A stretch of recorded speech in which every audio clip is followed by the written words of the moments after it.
Investigating how alleged crime kingpin Vusmuzi Cat Matlala gained access to a cell phone while behind bars. Matlala was found with the phone during a surprise raid at the Kgosi Mampuru prison on Sunday. Following the discovery, Matlala was transferred to the C-Max section of the prison in Tshwane. Matlala is in the spotlight again after KwaZulu-Natal Police Commissioner Nhlanhla Mkhwanazi linked him to Police Minister Senzo Mchunu. Matlala is currently behind bars, facing charges of attempted murder, conspiracy to commit murder and money laundering. Correctional Services Department's spokesperson Singabakho Nxumalo. Correctional Services can confirm that Vusumuzi Matlala was transferred to C-Max at Kgosi Mampuru following the discovery of an illegal item, a mobile phone to be specific, which was in his possession during the raid that was conducted over the weekend. Public Protector Koleka Galega says in the end, the truth will come out as she's asked to investigate the collapse of KwaZulu-Natal's political killings task team. Galega, speaking on EWN's Politricking with Sidi Madia, even before the ATM's complaint against Police Minister Senzo Mchunu had reached her office, says the principles of law would have to apply in testing the allegations. The ATM says it believes Mchunu's actions were taken without even consulting the police's top brass, and the party wants Galega's office to investigate him for misconduct. Sidi Madia reports. Public Protector Advocate Koleka Galega says she was simply shocked by the bombshells dropped by General Nhlanhla Mkhwanazi at his Sunday media briefing. She already understood that this is a matter that might find its way to her office. It's basically the principles of law of saying what happened, what should have happened, if there's a discrepancy in what have happened, what has been reported, how should that be remedied? So, and what happened is not just a one-sided story, is getting the version of everybody else. Galega called on the country at this stage to allow for due process to take its course. Sidi Madia, Eyewitness News. Eastern Cape Judge President Selby Mbenenge has accused High Court Secretary Andiswa Mengo of embellishing her sexual harassment complaints against him. Mbenenge says he lost interest in the junior staffer and stopped texting her in February 2022. He's questioned why Mengo would wait a period of 11 months before laying her official complaint against him. Mbenenge testified before the Judicial Conduct Tribunal investigating misconduct against him. Zolega Kodashe reports. The judge at the centre of controversy lost his cool when asked why High Court Secretary Andiswa Mengo could have laid a sexual harassment complaint against him. Eastern Cape Judge President Selby Mbenenge says Mengo would have lodged her grievance while he was actively pursuing her.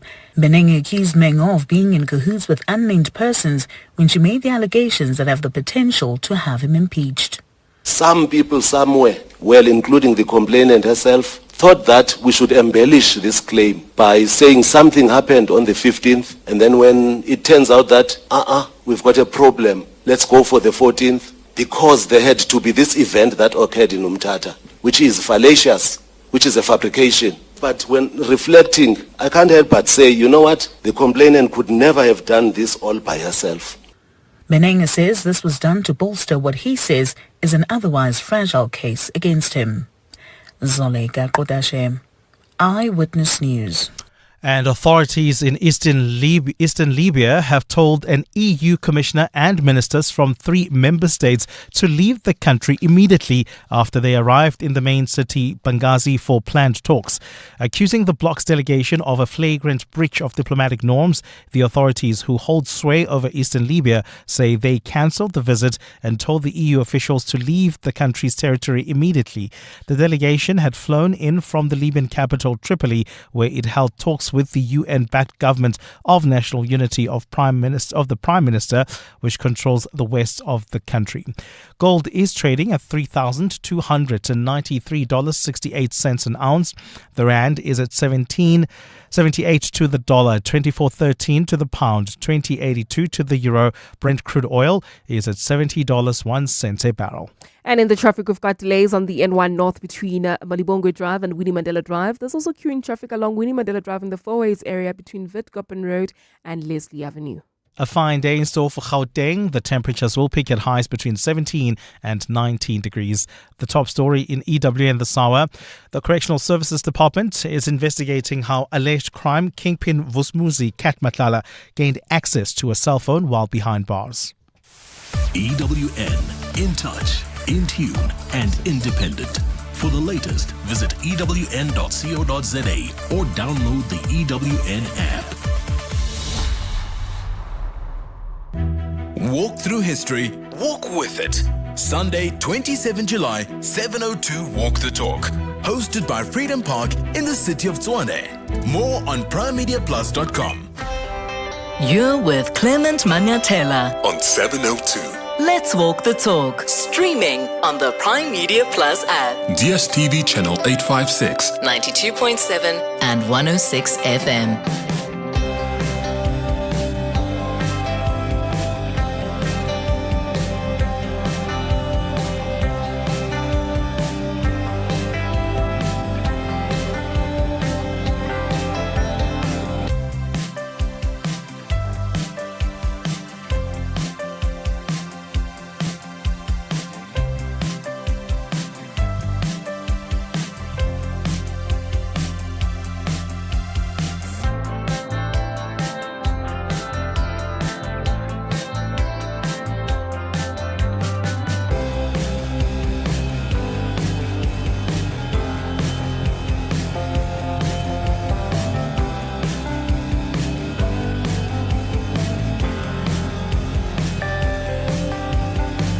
It's 7 minutes after 9 o'clock. Dumelang, welcome to the Clement Manyathela Show. It's wonderful to have you with us here on 702. I hope you're well this morning and that you are keeping warm because, damn, it's cold here in Johannesburg. Last night was incredibly cold. In fact, I would say last night was, for me, the coldest night. I think it was the coldest night during this entire winter because I really felt it last night. Whatever you do though, if you're single, don't be tempted to send that text, yeah, hey, how have you been? Because it starts like that, eh? Just get extra blankets, okay? We kick off the show with the 702 open line on 011-883-0702. The WhatsApp line is 072-702-1702. Remember, you can watch the show live on YouTube. So if you are watching us on YouTube, hello, you can go to just the 702 YouTube page, Google that. It'll send you straight to YouTube and you can just watch me and my guests as you listen to the show. How about that? So this Eastern Cape Judge President, Mr. Mbenenge, has opened a case of crime and injuria against Andy Swamengo, remember, the secretary at the court, and this is the same woman who has accused him of sexual harassment. He says he believes that Mengo conspired with other people to embellish the allegations and seemingly tarnish his name. That's why he's opened this charge, this case. Did you watch the proceedings yesterday? Because I don't know about you, but I just got a sense that the judge president was so nonchalant. I don't think he actually grasped the importance of this and the magnitude of this. He doesn't grasp it from at least my understanding. I don't know how you read it. I mean, he claims to be a moral person who respects women, but was that consistent with his actions?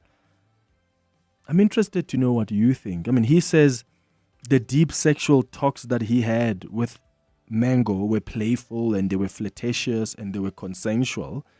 He says even when Mango said no to them being intimate with each other, he continued to flirt with her because he understood her to say he must earn it. And Mango did say earn it, right? And apparently in Xhosa culture, I'm not Xhosa, if you're Xhosa, let me know. Apparently in Xhosa culture, that's how men pursue women.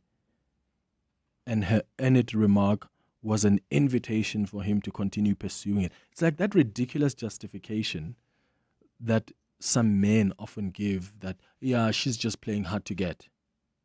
It's wild. And it makes women feel so uncomfortable.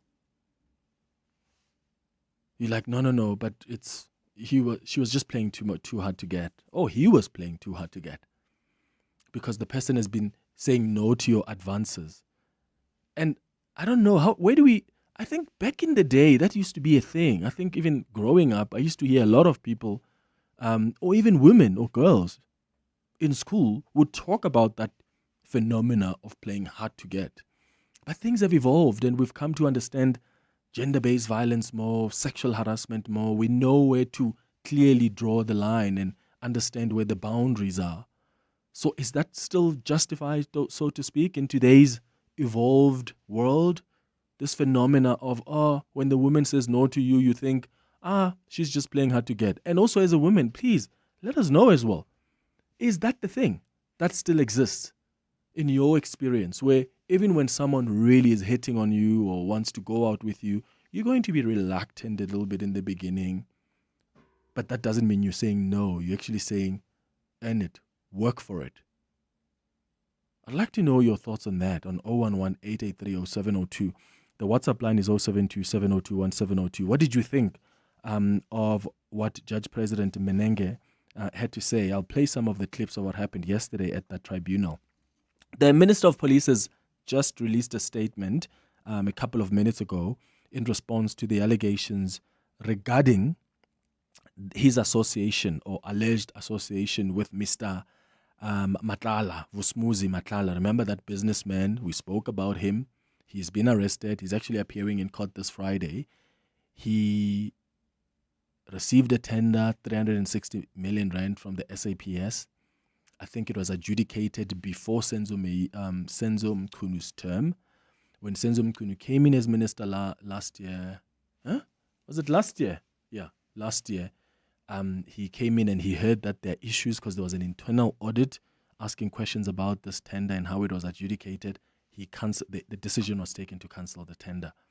So what appears to be the case here is, because what General Mkhwanazi did on Sunday was read WhatsApp texts between this businessman and Mr. Brown Mogotsi, right? Who is apparently an associate of the Minister of Police. And it looks like Vusumuzi Matlala was threatening Mogotsi that my contract is cancelled, nothing has been done to resolve that. I'm going to go to the media with this. I'm going to actually expose. So probably at some point, so even if the briefing didn't happen on Sunday, I wonder if Mr. Matlala would have gone ahead to expose this in the media. But then that would have also put him in trouble. But sometimes when people have nothing to lose, when the house is on fire, they don't give an ish. So the police minister has just released a statement and he says, in response to the recent allegations made by Provincial Commissioner Mkhwanazi, and while respecting the President's call for calm, the Minister of Police feels it is important to clarify the following. The Minister has never met Mr. Matlala, has never spoken to him, nor has the Minister ever requested or received anything from him. Now, context here. Remember, yesterday I was telling you about Bheki Cele.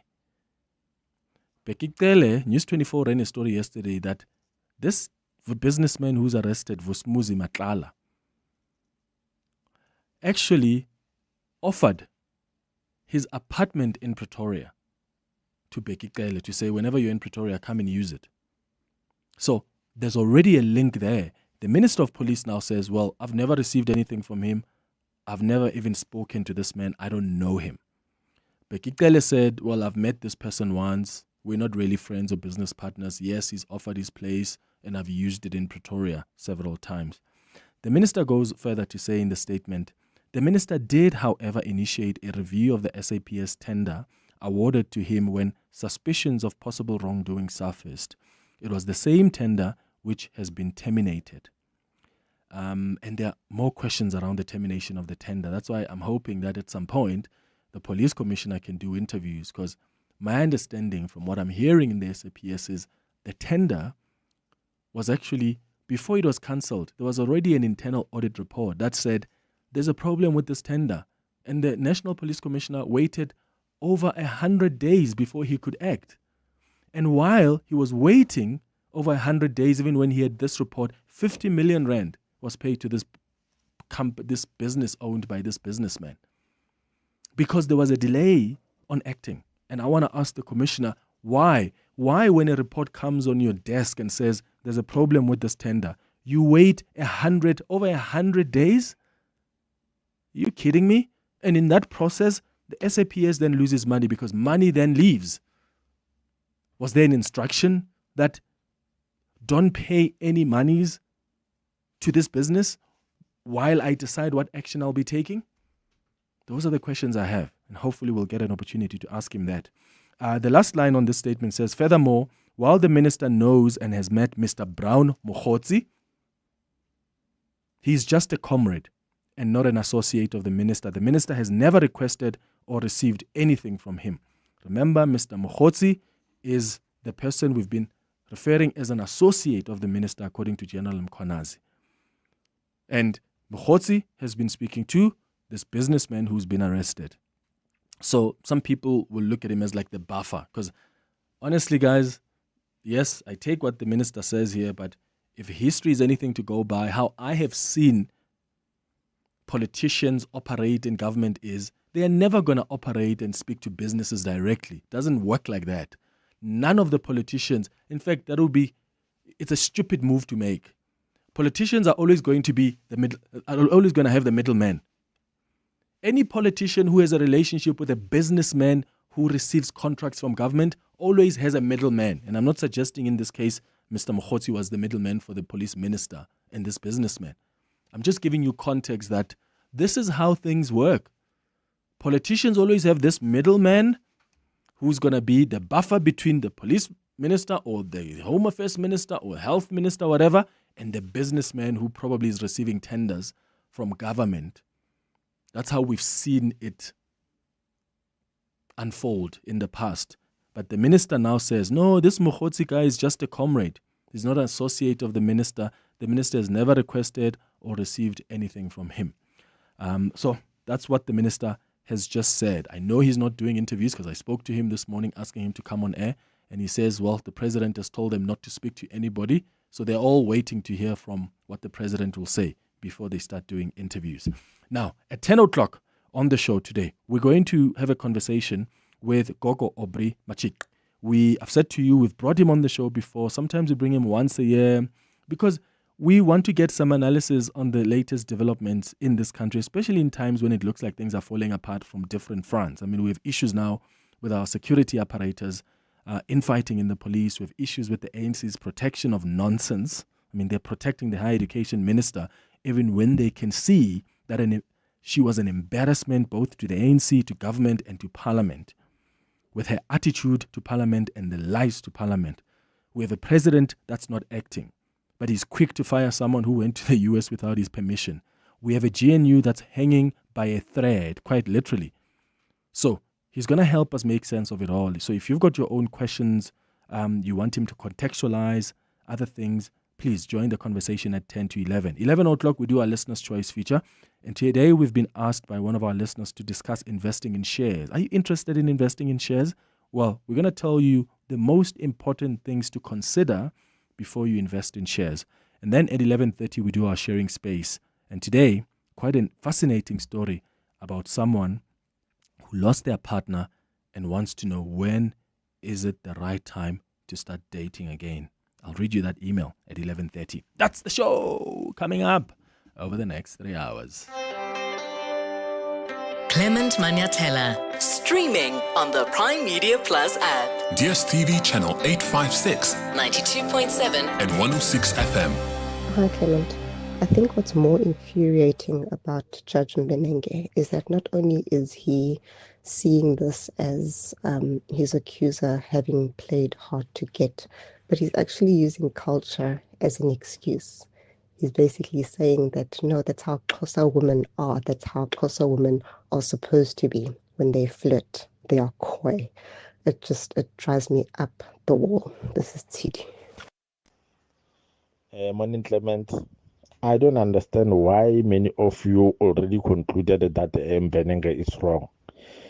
Judging by the messages that they were exchanging with that lady, I think these people were in something that we don't even know.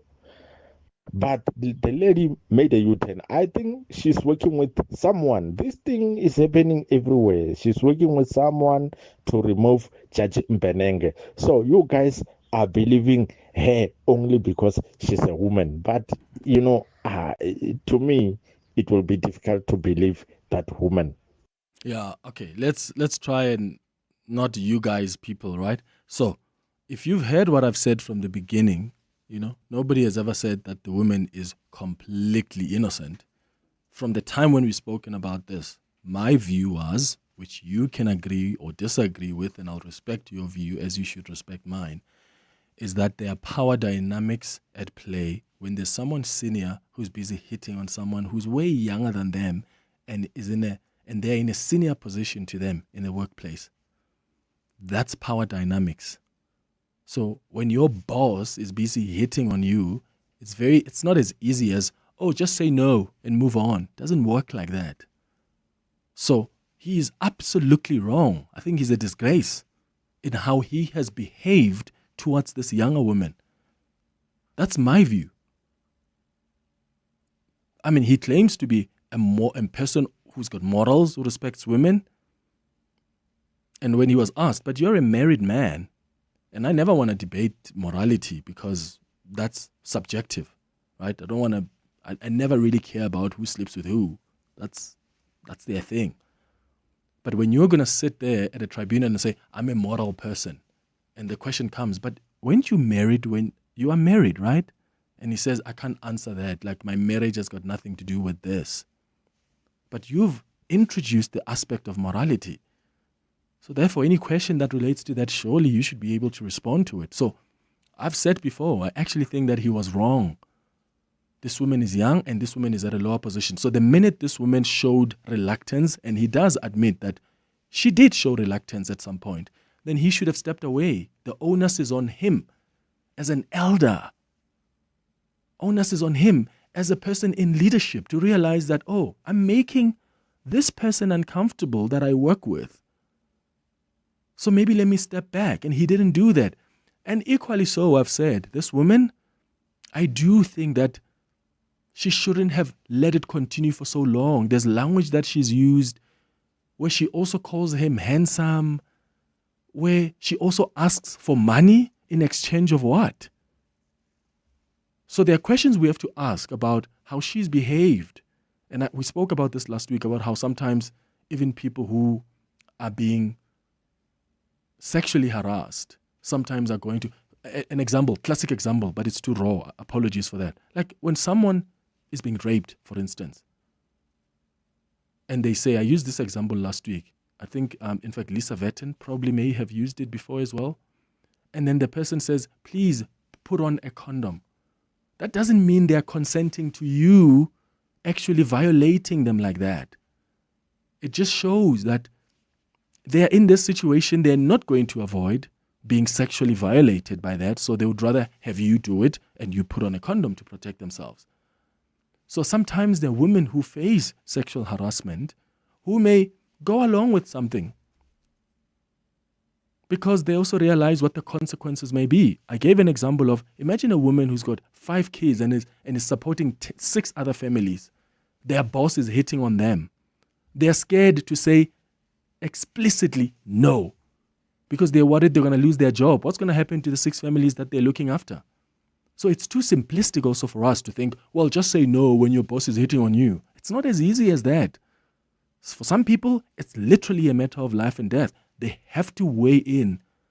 They have to weigh what are the potential consequences here and how am I going to deal with them. That's what we're dealing with. So what I'm asking though now is, having heard what Judge President Mbenenge said, do you get a sense that he actually understands how problematic his behavior has been? I don't get that sense. I really don't. I think he doesn't get it. He was so nonchalant in how he was answering the questions. I don't think he actually understands how he's embarrassed his own family, his own kids who are adults. He's embarrassed the courts, the judiciary. I don't know how you see it. In fact, listen to what he said yesterday during that inquiry. Unfortunately, in this instance, you are already a married man. What has that to do with these proceedings, ma'am? Who did not want a serious relationship with Ms. Mengo. You wanted a sexual relationship with her. Evidence, leader, I urge you and I appeal to you that you don't pose questions to me that are not relevant to the issue at hand. I will pose to you that you don't have to lecture me. I am not lecturing you. Sorry for that. I'm putting the questions to you. Come again? I'm putting the versions and the questions to you. You can answer yes or no, or just give an answer. Not all questions call for yes or no. I think we should be on par on that. You are asking me about my marital status, and I'm urging you to keep away from that. You wanted a sexual relationship with Ms. Mengo? I wanted a flirtatious relationship with a view to eventually having a romantic relationship with her if that worked out. That's what he said. He went further to say that the complainant sent him messages in the morning wishing her happy Father's Day and calling him by his clan name, which he looked at as flirtatious. 1202.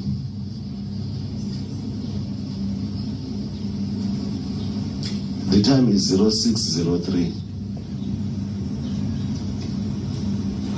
I wake up to a conversation initiated by the complainant.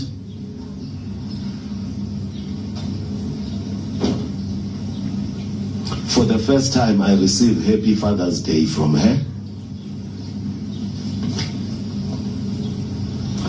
She refers to me as Jola. The time is 0603 in the morning.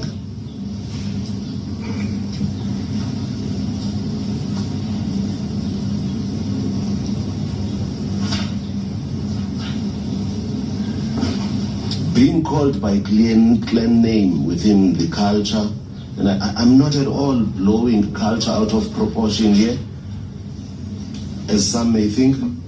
The point of substance is that when somebody calls you by your clan name, it's an endearment. That's just the point I'm making. So that's what he said. He went further to say, and this is where it gets really bizarre. He was talking about rough rides and what that meant. So to give you context, there was a syringe emoji that he sent to Mengo. And he had, after Mengo informed him that she was off sick. So this woman who was a secretary says, I'm sick. And then this judge president responds and says, I want to come and give you a boost with this dripping syringe emoji. Dripping? Do syringes drip? Well, I guess they do because... Yo, listen to how he explained it. So, sorry, JP, you should know. You should know. That possibly is not good enough an answer. I'm sorry. Yes. What I'm trying to answer is asking you. Yes.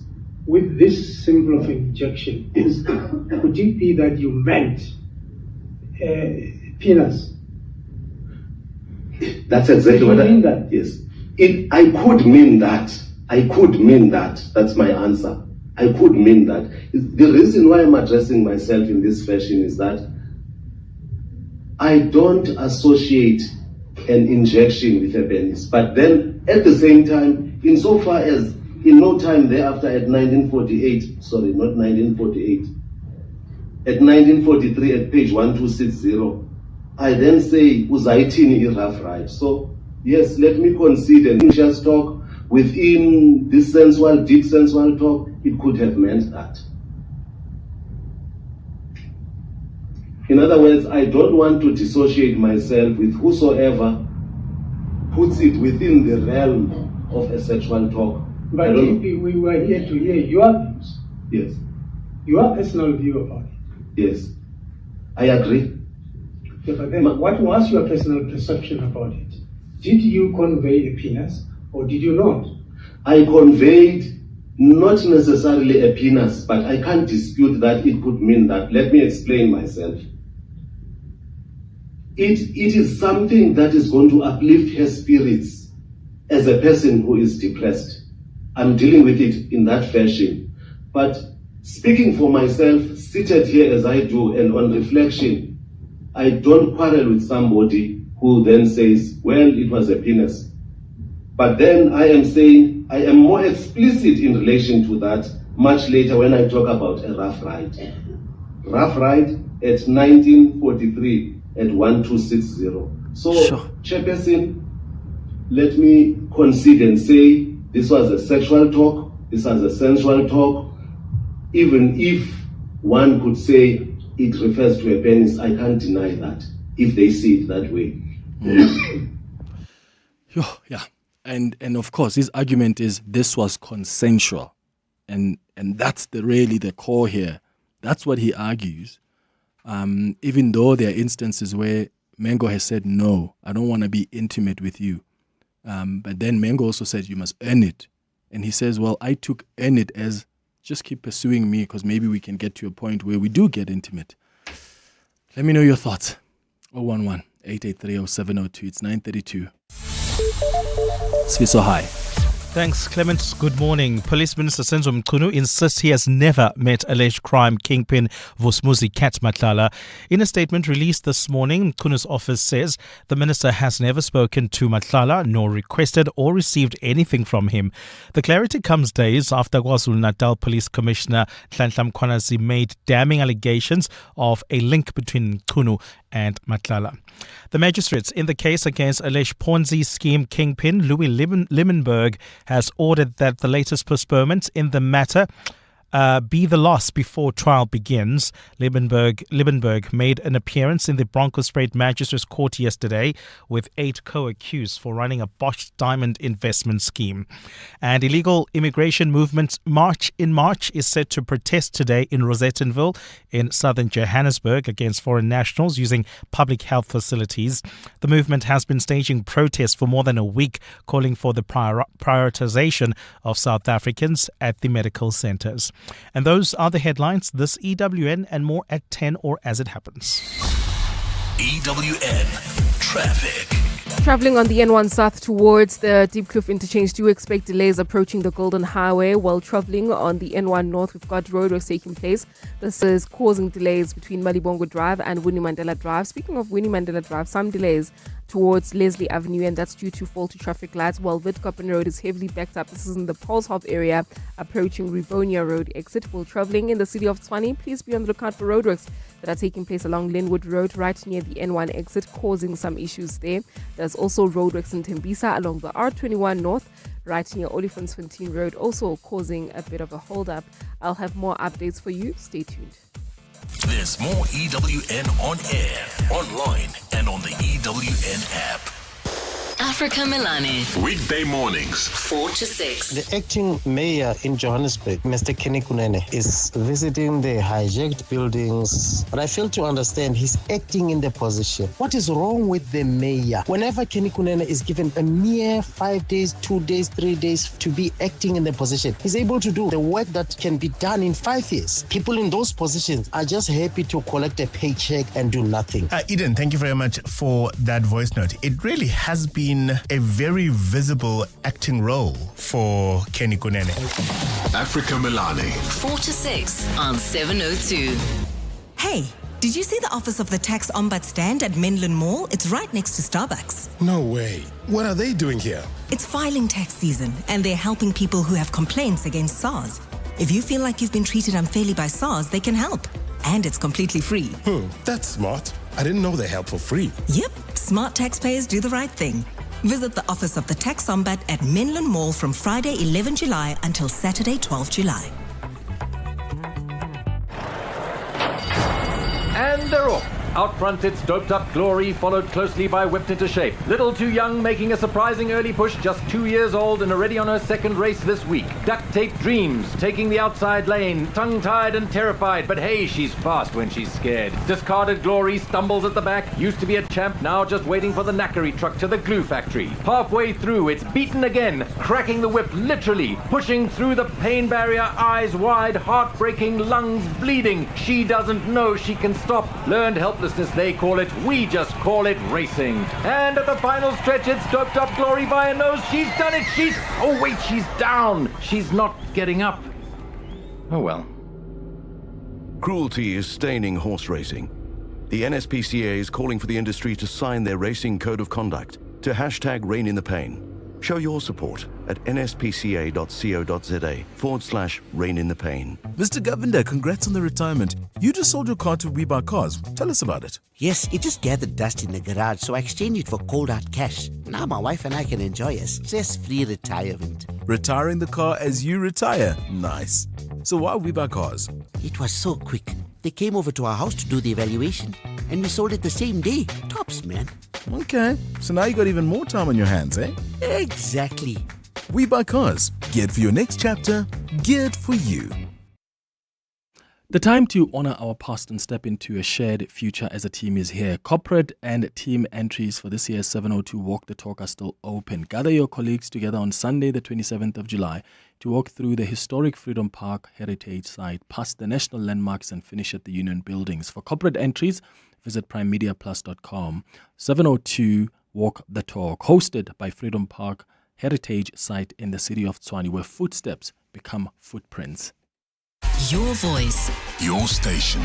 Your open line. Walk the talk with Clement Manyathela. On 702. 23 minutes before 10 o'clock. Okay, so you're calling from the East Rand. Thank you for your patience. Good morning. Yes, morning, Clement. Sure. How are you? Sharp. Go ahead. Yes, Clement, I just wanted to say that I don't know if you came across, there was an Amabungane article, just basically talking about how the drug trade took hold in South Africa in the early 90s. When we were transitioning from apartheid, right? And how, these syndicates have just managed to infiltrate all levels of government. I actually even sent it to you via WhatsApp. If you have time, please read it, because it's very interesting. It just talks about how, like, what Ntanta Mkhwanazi is really up against, right? In terms of this thing has infiltrated everywhere. So it's infiltrated when it comes to, like, the MPs, like what he's alleging, the prosecutors, the syndicates are literally, like, everywhere in terms of government. Ministers, very connected, well-connected business people. And it's a problem, Clement, because I really, really fear for him a lot, because this thing, it's almost like deeper than what South Africans understand it. Yeah. And it's more multi-layered than what we understand, right? And I agree with you 100% to say that no one is stupid enough to do things directly when dealing with these underworld, shady characters or whatever. They will always use an intermediary or like a middleman to be the person that liaises between them and this person, So, and this is why we in South Africa, we need to actually start asking ourselves as citizens to say, why is it that all the time we bemoan all this acts of criminality that happen and go unchecked? But it's because someone is obviously getting a payoff to make sure that lawlessness prevails. Yeah, and now I always just look at the signs. In fact, the best way to see if business people were linked to politicians, wait when politicians retire or they leave office. Because that's when I feel like they're so vulnerable. Like they need a house to stay somewhere at. It really gets hectic. In this case, now we've got Bekikele who says, yes, I stayed at this guy's house. Now you've got to ask yourself questions. Okay, how did you meet this guy? Like, for you to be so comfortable to say, hey, let me use your luxury apartment in Pretoria. When did you meet him? Who introduced you to him? Did you meet him when you were police minister? Those questions are valid. But it's naive to think there are politicians who are just going to have a direct relationship. Like imagine Edwin Sodi. You think Edwin Sodi, as a businessman, with all that's been reported about him, is going to talk directly with the politicians? Well, some of them maybe are brave to do so. But just ask yourself, why did Paul Mashatile supposedly stay at Edwin Sodi's house in Cape Town? A luxury house. And he says, well, I've got friends. Okay, sure. But that's a house that was actually being attached by the SIU, or was it the Asset Forfeiture Unit? Like, I don't know, if I was deputy president or I was minister and there's a house to stay at and the person whose house I'm going to stay at has been implicated in alleged corruption, I think the best thing to do is actually use my house in Cape Town. No? Just use let me use my house in Cape Town because I don't want to involve myself in that, because there are allegations here that are so serious that have now reached the courts. I don't know. I just think we need to be circumspect and know that politicians may come and deny. That's why Cyril Ramaphosa's, what was that case? What was that case when they took Cyril Ramaphosa to court? They wanted to know who has donated to his CR17 campaign. They wanted that. Remember, there was that case. Who donated to President Cyril Ramaphosa's campaign? And yes, I get it that at the time he was arguing, but why is this applicable to me only? But the point here is, you want to be able to know that if there's a guy who paid R1 billion to your campaign or 100 million rand, and suddenly that guy is going to be getting tenders at Home Affairs or in the Department of Justice, then we can make the correlation and say, what's going on here? And start asking questions that satisfy ourselves as the members of the public. That's why that was important. That's why it's important for parties to also say who's giving them money. Nwako, you are calling us from Polokwane. Good morning. You want to talk about this tribunal? Yes, Clement, Lekai. I find it very problematic that we want to attribute our morals to Judge Mbenenge. How do we know that he subscribes to polygamy, or the wife is not even having a problem with him having extramarital affairs? Or maybe they are not in a monogamous relationship. Yeah. Yes, we do not know what happens in other people's bedrooms. We cannot know. That is why the evidence leader, I agree with Judge Mbenenge that the evidence leader was out of order in asking that question, because we do not have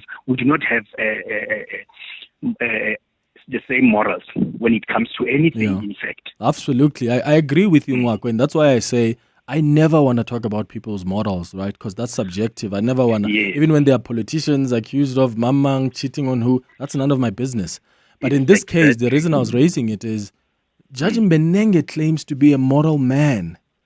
So when you are introducing that aspect of morality in a tribunal like that, is the evidence leader then not entitled to ask you about that morality and what the threshold is? Because if you're saying I'm a moral man who respects women, then I would like to know, okay, where does that aspect of morality fit then within your own marriage, for instance? Isn't that a fair question? Well, no, because now you'll be wanting to know what's happening within my marriage. So how can I ask him if he's moral without then asking about his marriage? So if he says I'm a moral man, how do I test that morality? We just stick to the matter at hand. But how do I test the morality? So how would you have advised the evidence leader to test the morality? They can ask any other question as long as it doesn't have to do with me and my wife. You can ask any other question. It's still open. You can ask any other question. I do not want to bring my wife or my partner into this discussion. But given that this is a sexual harassment matter, isn't that the easy way then to go and test that morality? And I get you, Nwako. I absolutely agree with you that. But you see, that is why it's still an allegation, Clement. We may as well find that eventually this was not sexual. She was not harassed in the first place. That may be the finding. Yes, that may be the finding or not. It's still an allegation. It's still an allegation. Yeah. Okay, Nwako, let's hear what the other listeners think. I do get your point. I mean, I do agree with Nwako that, morality is subjective. Like, don't get into that. My issue, though, is if you're going to claim that you're a moral person, how do I test that? If you are claiming that, if he claimed that in the tribunal, how do I test that morality then as an evidence leader, as a lawyer? I must be allowed to test that. And I suppose that's where I'm thinking, how else do you think that morality could have been tested without talking about his marriage? Luntu, you're in Davidton. Hi. Morning, Clement. Sure. A quick one, Clement. Your question is misdirected insofar as why would you want to test something that you've already agreed that is subjective? So we agreed in terms of morals, we are not the same. I can claim to be moral, you can claim to be moral. So there's no objective test for morality. So why do you then want to test it? It's a rhetorical question. Let me just go to the other. Oh, wait, I would want to test it because you brought it forth. So as an evidence leader, if you, Luntu, are on the stand and you don't talk about morality, I'm not going to feel entitled or feel the necessity to test that because you're not bringing it on. But the minute, Luntu, you want to claim that I'm a moral man. For instance, Luntu, if you claim that I respect women and yet you were beating up a woman and you are on the stand, I need to test that claim. Why are you saying you actually respect women when we know that you've beat up your own wife? So I'm saying when you bring it, then allow the evidence leader to ask you about morality because you are the one that brought it. You are using a wrong example because it's an objective test. If I were to claim that I do not beat up a woman and then I'm beating up a woman, there's an objective test there. I've beaten up a woman. So therefore, prove it. But I could argue that you've done it before because you could argue, Luntu, that this was a mistake, which is fine, right? We all make mistakes. If you argue, well, I did it this time, it was a mistake. I could argue that, no, there's a consistent behavior we've seen with you and your wife. I could argue that to prove the point that you don't respect women and this wasn't just one mistake. You see now, you're actually doing a strongman argument. You've introduced something and you're counter-arguing. It's got nothing to do with it. And actually, okay. What's your point? Can you go to the point I was going to make insofar as I've been fortunate? In the last 19 years, I've worked with for 3 corporates. Listed, each of them actually have dual listings. And I can name 6 examples of where executives have divorced their wives and ended up with their secretary.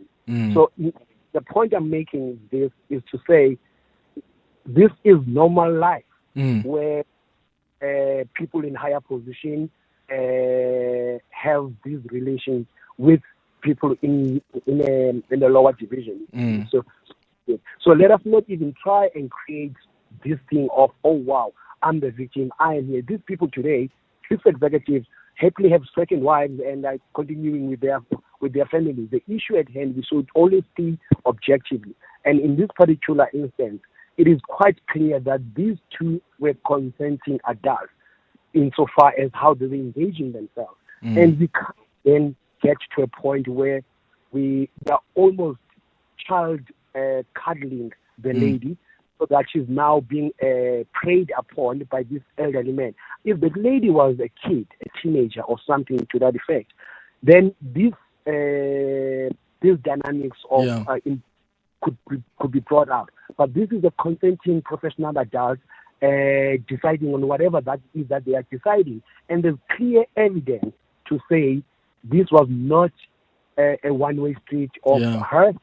There were cordial conversation, even to this conversation is sexual, and in the nature of this conversation will happen. Unless we are now saying morally, old men like Mr. Mbenenge are not entitled to continue with their sexual life. No, not at all. I agree with you that there's clear evidence where there seems to be here a consensual thing where the woman responds also in endearing ways, right? I mean, when she asked for money, I've raised that concern that then muddies the waters. You can't say, I didn't want this, but you're willing to be paid in exchange for something, right? I agree there with you, but equally so, Luntu, I don't think Judge Mbenenge here escapes scot-free. I think when you are a man in a powerful position like that and you are sexually attracted to someone who's more junior in your workplace, you need to have the foresight and the maturity to know when to step away.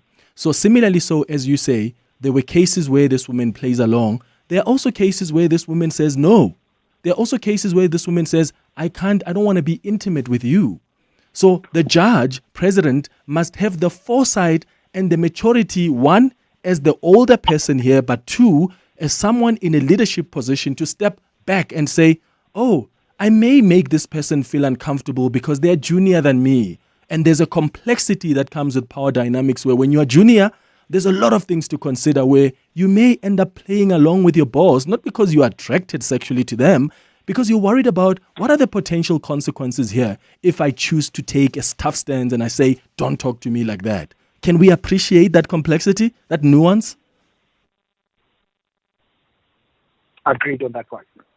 Thank you for a call, Lundu, in Davidton. It's 10 minutes before 10. 702 Afternoons. With Relebogile Maboja, 1 to 3 p.m. Let's go back to what you were saying about old accounts. So by old accounts, do you mean, let's say, some old Yahoo email address you used to have? Are we referring to maybe some social media profile that you left up, some old MySpace? It's partly that, but it's also whenever we want to read an online publication, for example, we get asked to sign up for their newsletter or to create an account in order to read it. If you go shopping, for example, you often have to create an account, and you might do it once ever because you only wanted to buy that one item from that one weird store. So years later, your account still exists there and you've forgotten about it completely. The CEO of Worldwide Works, Arthur Goldstuck. 702 Afternoons. With Relebogile Maboja. Let's walk the talk. Did you know that every hour someone in South Africa is diagnosed with blood cancer or a blood disorder? DKMS Africa helps patients find a matching stem cell donor, ensuring that patients get the transplant they need. This Mandela Month, be part of the mission. Donate 50 rands towards the Swap Kits Save Lives campaign. Your donation will help more people register as potential stem cell donors. Visit dkmsafrica.org today. Every rand and every swab count in the fight against blood cancer. How would you like to lighten the load when it comes to getting your freight there conveniently and on time? You can with a tag. No scrambling around for cash or a card. Less time wasted. Choose the convenient way. To drive smart, download the Sanral app to link your cards and manage top-up payments for your convenience. For more info, visit sunral.co.za. Tags are the way to go. Sunral, an agency of the Department of Transport. At Chamberlain's, there's something for everyone. From building supplies for the home renovators to garden essentials for the homemakers. From power tools for the DIY doers to painting supplies for the patio Picassos. We even have coffee for the slightly sleepy and snacks for the young ones. And for the ones who can never quite find what they're looking for, we have you covered too. With our promise to find and source whatever you need. Chamberlain's, famous for hardware since 1903. When life changes, so should your savings plan. And when your goals evolve, your advice should evolve with them. With Momentum, advice meets your context. Catch 702 in conversation with Momentum on The Money Show this Wednesday, 9 July, as we unpack why context matters in financial advice. Discover how you can get the right support on your savings and investment journey, tailored to where you are and where you're going. That's 702 in conversation with Momentum this Wednesday on The Money Show with Stephen Grootes. Momentum, your journey to success on 702. Momentum is an authorized financial services and registered credit provider. Your voice. Your station. Your open line. Walk the talk with Clement Manyathela on 702. 7 minutes before 10 o'clock. Hey, good morning, Clement. Hope you're well. This is KB from the south of Joburg. In the terms of what Judge Mbenenge said, I think if you go on social media, you'll see a lot of women saying that this guy will angshela. And then after I told him no, he just said okay. And they're just surprised. They'll be saying how? Why doesn't the guy push more? So I don't know. Maybe that phenomenon still exists in today's society. Great show as always. Thank you. Morning, Clement. Sarah from Hartbeer Sport. I had to get a police protection order against a man who refused to believe that I'd said no, and it took a police protection order to get him to stop. He thought I was playing, as you say, hard to get. I don't think it's only a causa thing. I think it's a general habit that men have. That's what I think. Hi, Clement. This is Sidwell Tutsuman. Clement, I am closer. But what it means, about shelling girls, proposing to girls, a no, if a no is, a no should be a no, you can try pursuing, but if she says no, you can't, You can't twist their arm and do all those things, man. Come on. You know, the judge president has been caught. You must just admit. Hi, Clement. Look, I'm a closer man through and through. And this has nothing to do with closer. It's just a case of socialization generally. You know how society has given men, us men, the right, you know, to say if a woman doesn't want us, they are playing hard to get. It goes through to all other races. I mean, in terms of cultures, not races. Well, Zain on the WhatsApp line says, Clement, as a judge president, the determination of morality and its interpretation is paramount, not to just this case, but it questions his ability to hold that office as a whole. If morality can be used as a part of your defense with intent sway, our opinion of one is a positive, in a positive ways, then it should be tested as to what your understanding of morality is to the fullest extent. And the evidence leader is establishing that how can a judge have a poor sense of morality and judgment and then explain it away? TM says, Clement, to add to this Eastern Cape story, he can't suddenly suppress the question of his marriage unless he desires. He declares that he's in a polygamous marriage. Mike says, Clement, rape victims get asked the most difficult questions by the defendant's lawyers. They're even asked if they enjoyed it or not, but the accused judge can't be asked about morality. That's absurd, if you ask me. That's Mike in Ivory Park, 3 minutes before 10. 702 delivers on the matters that matter to you.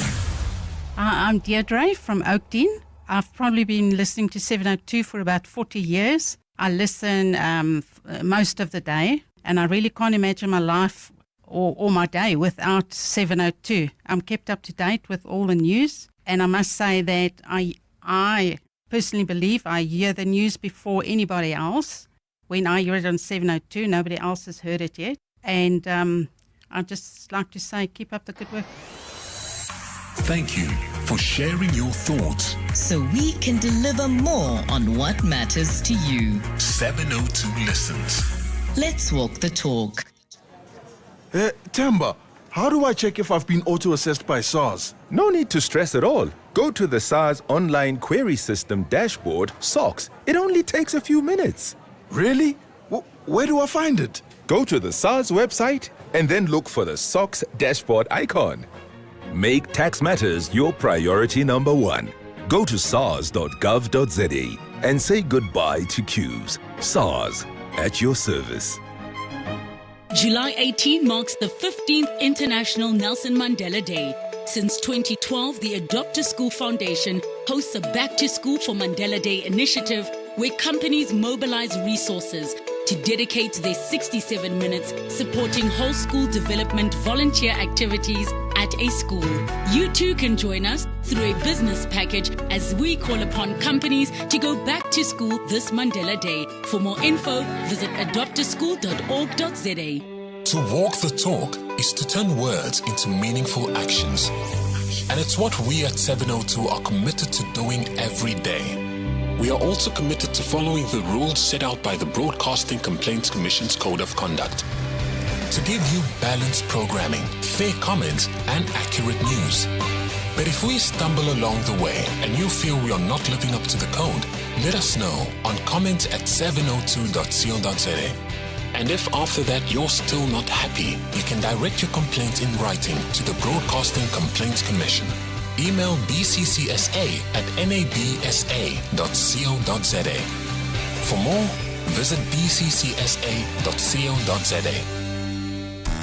In this year's Nedbank Business Ignite on 702, We put the spotlight on small businesses who dared to disrupt the industry, awarding one winner 200,000 Rand in cash and a 200,000 Rand advertising package. It's good for businesses because what we did in automating businesses' financial reporting, we've managed to reduce the amount of time that it takes to prepare their financial statements from 2 weeks to just 2 days, even a day, which is a game changer. And what it does, we have tools that provide businesses and business leaders with real-time information of what's happening in their business in terms of their financial landscape, so that they are ahead of the game. They are able to make informed and timely decisions. Nedbank Business Ignite on 702. Go to igniteyourbusiness.co.za to view the finalists and winner for 2025. Nedbank, an authorized FSP and registered credit provider. This is EWN. Good morning, I'm Sfiso Zulu. Police Minister Senzo Mchunu insists he has never met alleged crime kingpin Vusumuzi Cat Matlala. In a statement released this morning, his office says the minister has never spoken to Matlala nor requested or received anything from him. The clarity comes days after KwaZulu-Natal Police Commissioner Nhlanhla Mkhwanazi made damning allegations of a link between Mchunu and Matlala. Mkhwanazi presented WhatsApp exchanges which he says were extracted from Matlala's phone, showing alleged conversations between him and the minister. Mchunu spokesperson Gogo Mogotsi says the minister denies the alleged links. The minister did, however, initiate a review of the SAPS tender awarded to him when suspicions of possible wrongdoing surfaced. It was the same tender which has since been terminated. Furthermore, whilst the minister knows and has met Mr. Brown Mogotsi, he is just a comrade and not an associate of the minister. The magistrates in the case against alleged Ponzi scheme kingpin Louis Liebenberg has ordered that the latest postponement in the matter be the last before trial begins. Liebenberg made an appearance in the Bronkhorstspruit Magistrates Court yesterday with 8 co-accused for running a botched diamond investment scheme. They face charges of fraud, racketeering and money laundering. Khomotso Modisa reports.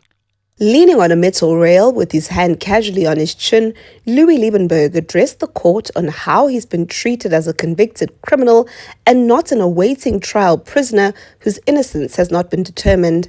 Among his grievances is the fact that as an inmate incarcerated at the CMAX facility at the Kosimamburu prison, he's not allowed any communication with his wife Desiree, who also stands accused and is behind bars. No communication between me and my wife.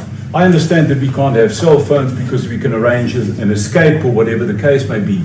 But communication, letters, we can't even say, hi, I love you, and by the way, baby, I love you so much. Until the end of the planet, my love. And so, yeah, a bit of Romeo and Juliet. It's been 9 months since the group of 9 accused was arrested for allegedly running a diamond Ponzi scheme, and their lawyers have pointed out that the matter has been postponed repeatedly for further investigation. The court has ordered that the postponement yesterday be the last and for trial proceedings to commence in November. Khomotso Modise, Eyewitness News in Bronkhorstspruit.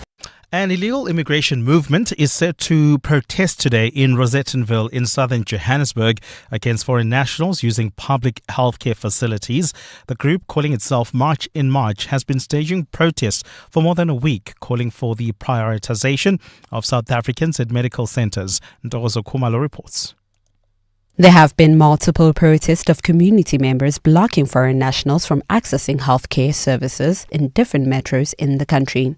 March and March member Nozi Khoza says they are tired of not receiving help due to foreign nationals who get prioritized. We are saying as much and much, enough is enough with South African roads and police. Something needs to be done about this police. We are not protected anymore.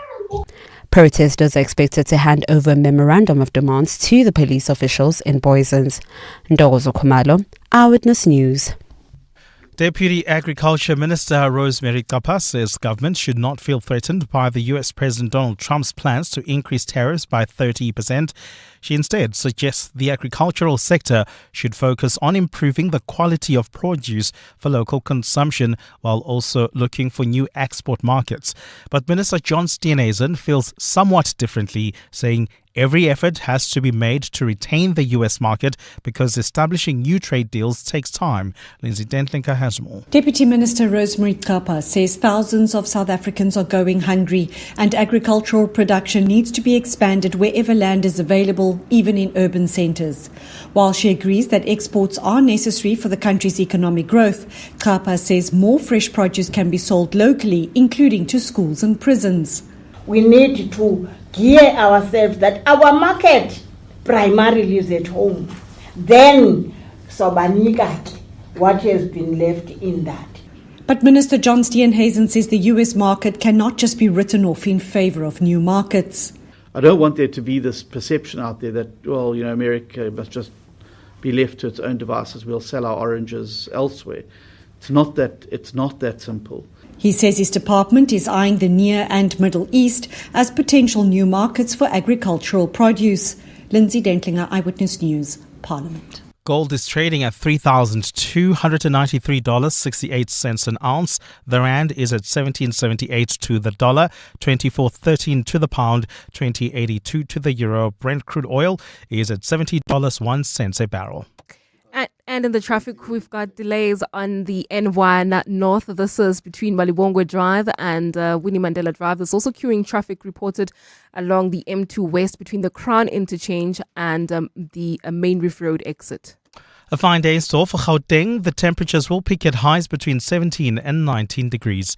The top story in EWN this hour, Police Minister Senzo Mchunu insists he's never met alleged crime kingpin Vusmuzi Cat Matlala.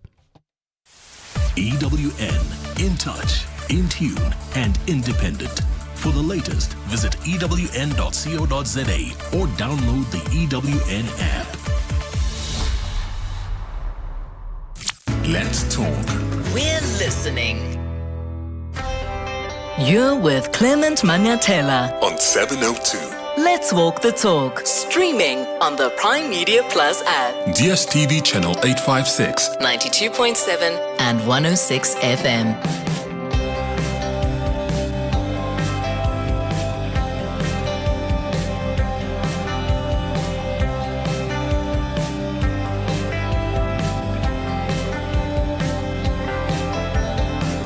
7 minutes after 10 o'clock. Dumelang, welcome to the second hour of the Clement Manyathela Show. Thank you for staying with us here on 702.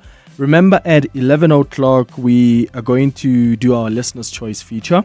This is where we give you an opportunity as the listener of the show to co-curate the content of the show with us. So you can suggest whatever topic you want us to talk about. And we'll bring in the relevant experts to guide us through that conversation. Or maybe you want us to revisit a conversation we haven't really focused a lot of attention on. That's an opportunity for you to do that. How do you do it? You send me an email on cm@702.co.za. Today we've been asked by one of our listeners to discuss investing in shares. So we'll be telling you what are the most important things to consider before you invest in shares.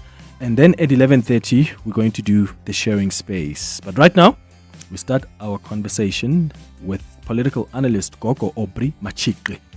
You're with Clement Manyathela. 702. So we've brought Gogo Matshiqi before on the show when we want to get some analysis on the latest developments in Mzansi, as I said to you earlier, especially when it looks like things are falling apart from different fronts. I mean, we have issues with our security apparatus, infighting in the police. We have issues with the ANC's protection of, and I use this word respectfully, nonsense, because I can't think of any other word, when a political party is going to sit there and they want to protect a comrade who's clearly, and some of the ANC politicians themselves say, like Mtumiseni Ntuli, as I played you a clip the other day, said this minister misrepresented the facts.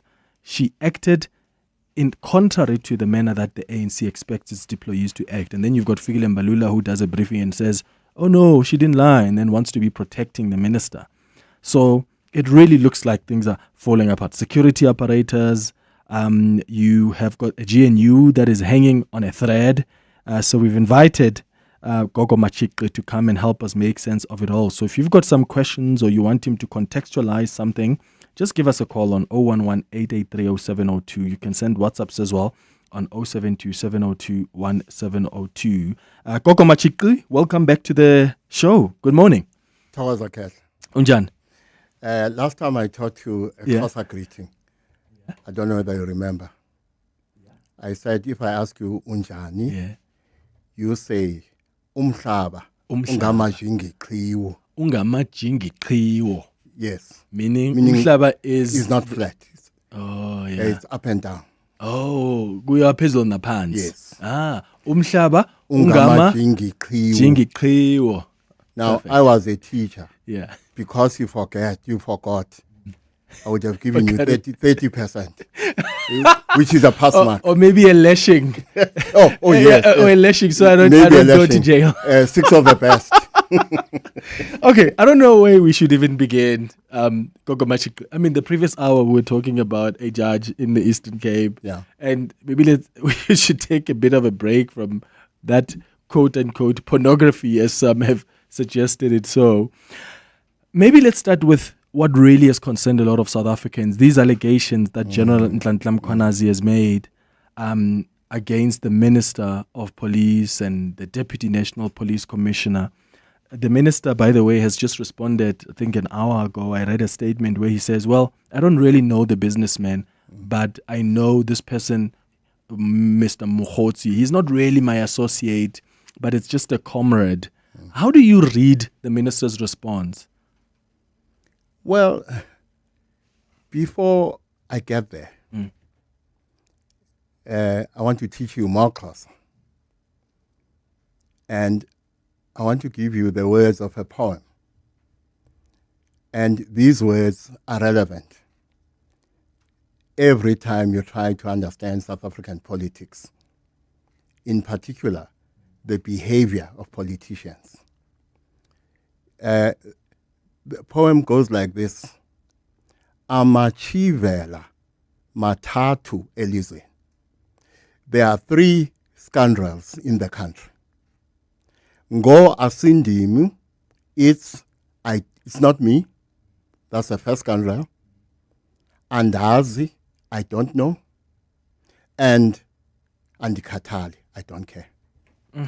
For me, that is an apt description of the state of our political class in this country. So I will say that as a country, as a people, siyakowisha. Yeah. The country iyakowisha.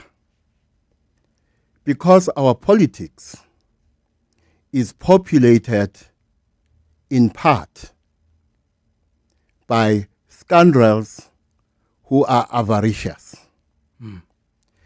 How do we make sense of the allegations that have been made by General Mkhwanazi? You must go back to not 1994. I am going to talk to you about what I call the deep state. The deep state comes into existence when there is a convergence of political, intelligence, business, and criminal interests in pursuit of the common goal of making a lot of money. So the deep state comes into being when senior government officials, when politicians, rogue elements in the state intelligence and private sector intelligence networks, rogue elements in business, and criminal syndicates work together in pursuit of the common goal of amassing a lot of money. Yeah. Now, what that means is that actually our political class is a criminal class that is criminalizing a state. or our state. As a result, the post-apartheid state is not only a neo-apartheid state, it is also a Tsotsi state. What has brought this about? Two things happened in 1994. With the advent of democracy in 1994, what we have for a period of 30 years is the single-party dominance of the ANC. And what that means is that access to political power through the ANC is not an end in itself anymore. It became the means by which you access state power in order to access economic power or in order to make mountains of money. So what we see in 1994, we see a change in the relationship between the ANC and state power. But here's an element that did not change. People tend to think that corruption starts after 1994. To the extent that we can talk about the deep state, some components of the deep state came into being during the liberation struggle. So the deep state, in a way, is a continuation of networks that came into existence between 1994. Is this unique to South Africa?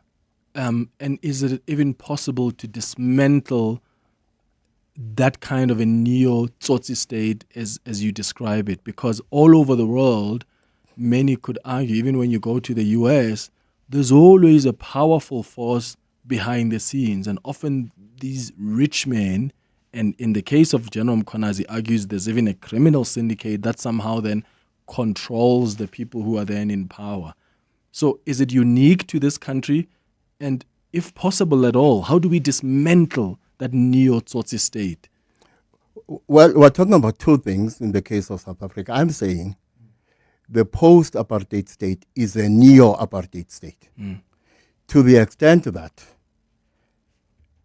the post-apartheid state resembles the apartheid states in many ways. And therefore, the post-1994 reality is a neo-apartheid reality.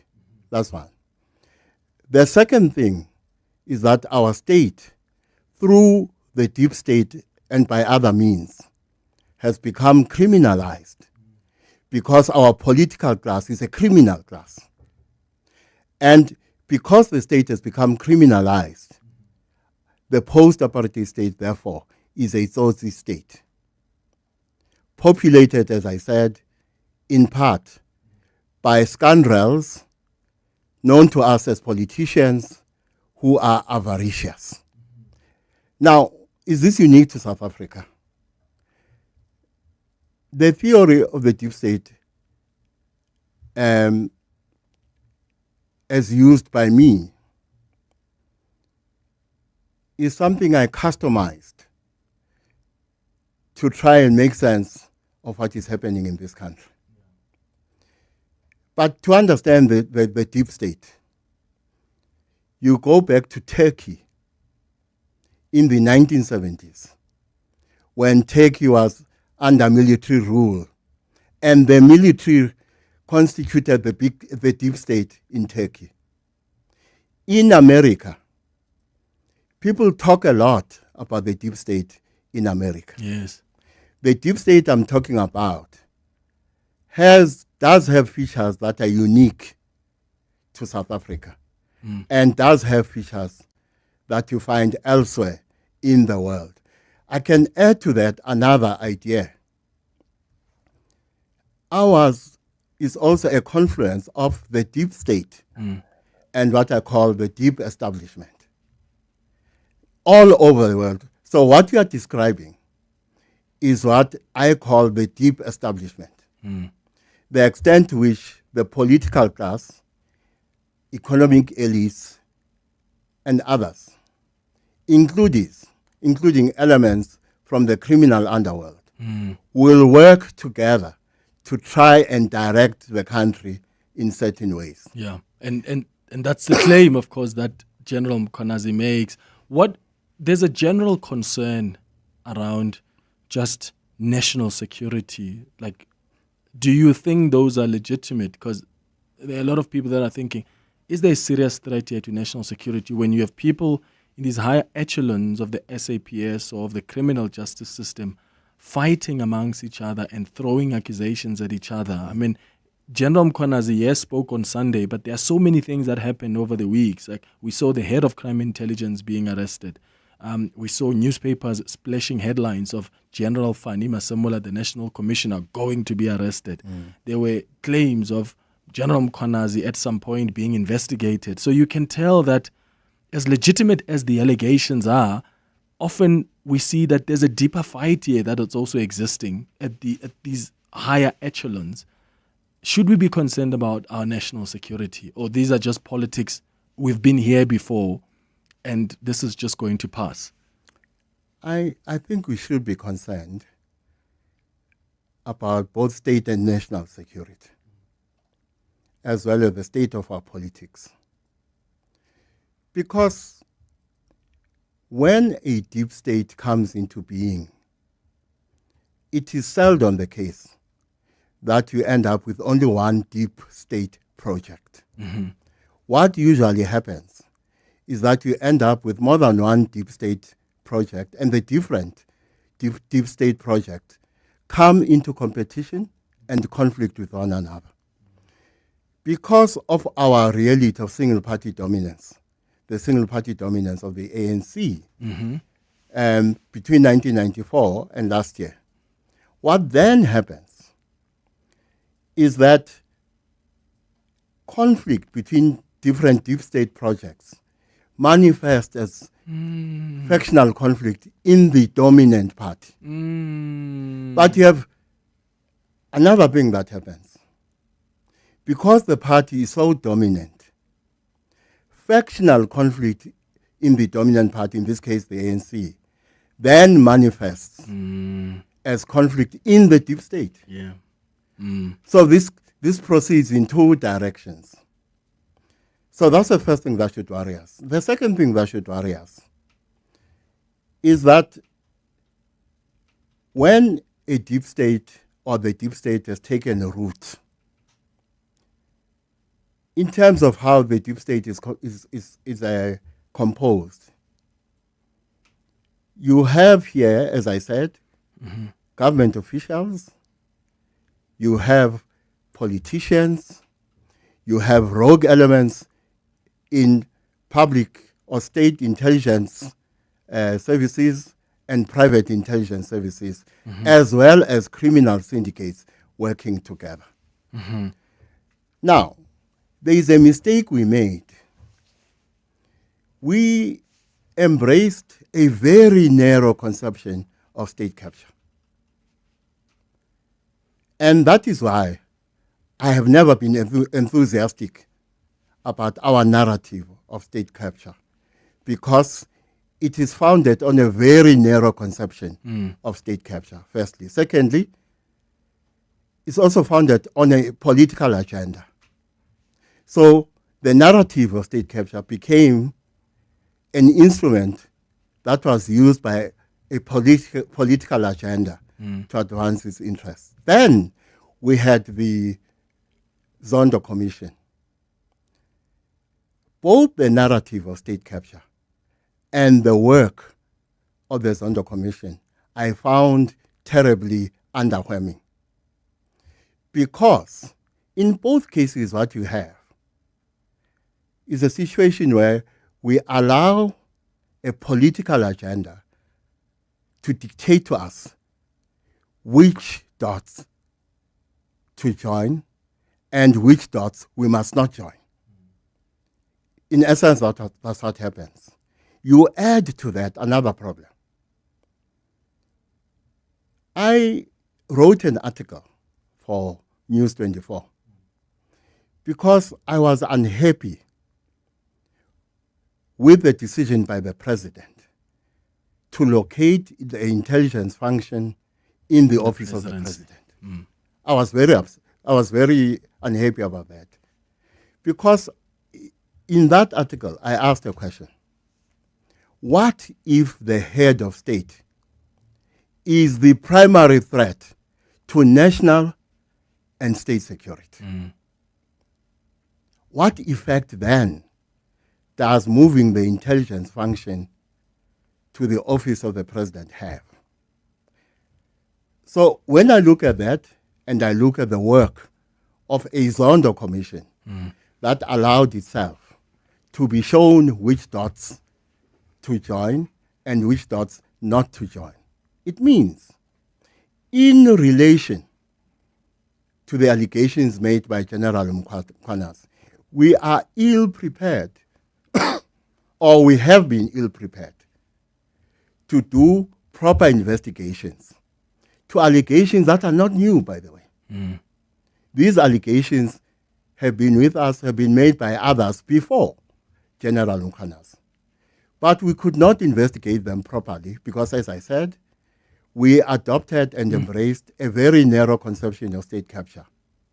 And I think it was a mistake to move the intelligence function to the office of the president. How should we have broadened the definition and the work of the commission in as far as defining that state capture project is concerned? Because I remember Jacob Zuma, then president, used to argue that, is the state captured?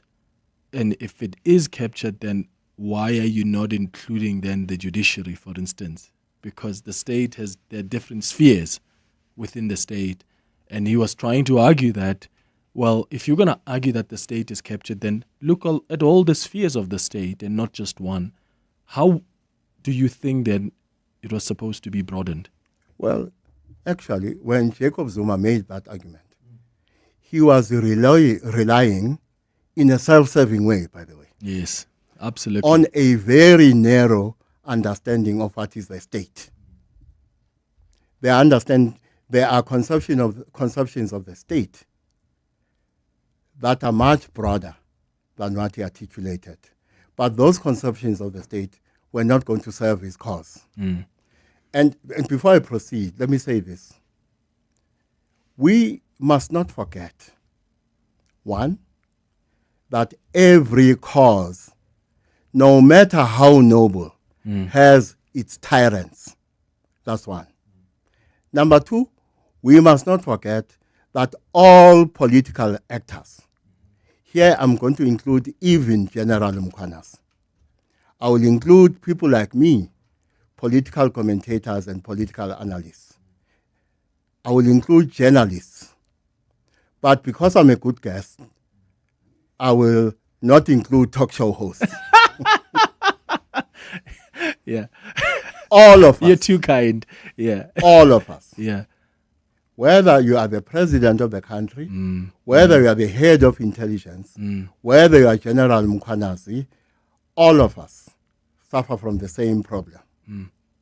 We all have partial access to the political reality in front of us. All of us have partial access. Therefore, when it comes to these allegations by General Mkhwanazi, all of us, including him, don't know what we don't know. So you don't know what we don't know. I don't know what we don't know. General Mkhwanazi doesn't know what we don't know. But because of that, that opens up the space for the existence of what I call an ecosystem, not ecosystem, ecosystem. What is an ecosystem? You have echo chambers. It's not enough to have an echo chamber. You must go to the next level. You must create an ecosystem, a system of echo chambers that you use to manipulate thought in the country, particularly in areas such as the media. I gave an example in one interview that if you think of, let's say, the BBC, that is a perfect example of an ecosystem. Why does the BBC exist? Why was it formed? To spread the Western perspective and British perspective all over the world. And therefore, through the BBC, you create an ecosystem. In South Africa, therefore, when we become uncritical, for instance, as I said, of this narrow conception of the state capture, of state capture, we may have fallen victim to an ecosystem. People who deliberately created an ecosystem to divert us from certain dots so that we join certain dots and we don't join others. So that's one of the problems. But we all don't know what we don't know. Yeah. That is the truth. True. Including General Mkhwanazi. But what does that mean? That means the listeners must come to what I'm saying with an open mind and a critical mind. And I find that sometimes we don't want to have an open mind. I think sometimes as a society, we want to choose black or white. Yes, exactly. And on Monday on the show, I got I was lots of calls because I was trying to argue that. I was trying to say, do not take things at face value. There are things we may not know. That doesn't mean you say, ignore what General Mkhwanazi says. It says, I'm saying, look at other contexts and other possibilities, because with the work I've done over the years, I've realized that what is on face value, we make the mistake of just taking that as it is. Yes, any decision, I heard any you action.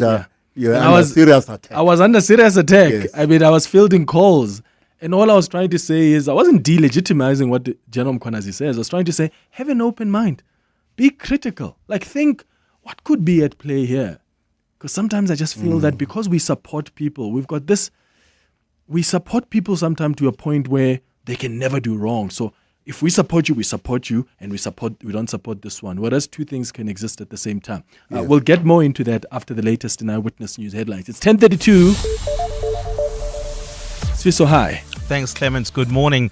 National Police Commissioner Fani Masimula says he's ready to brief President Cyril Ramaphosa following explosive allegations made by KwaZulu-Natal Police Commissioner Nhlanhla Mkhwanazi.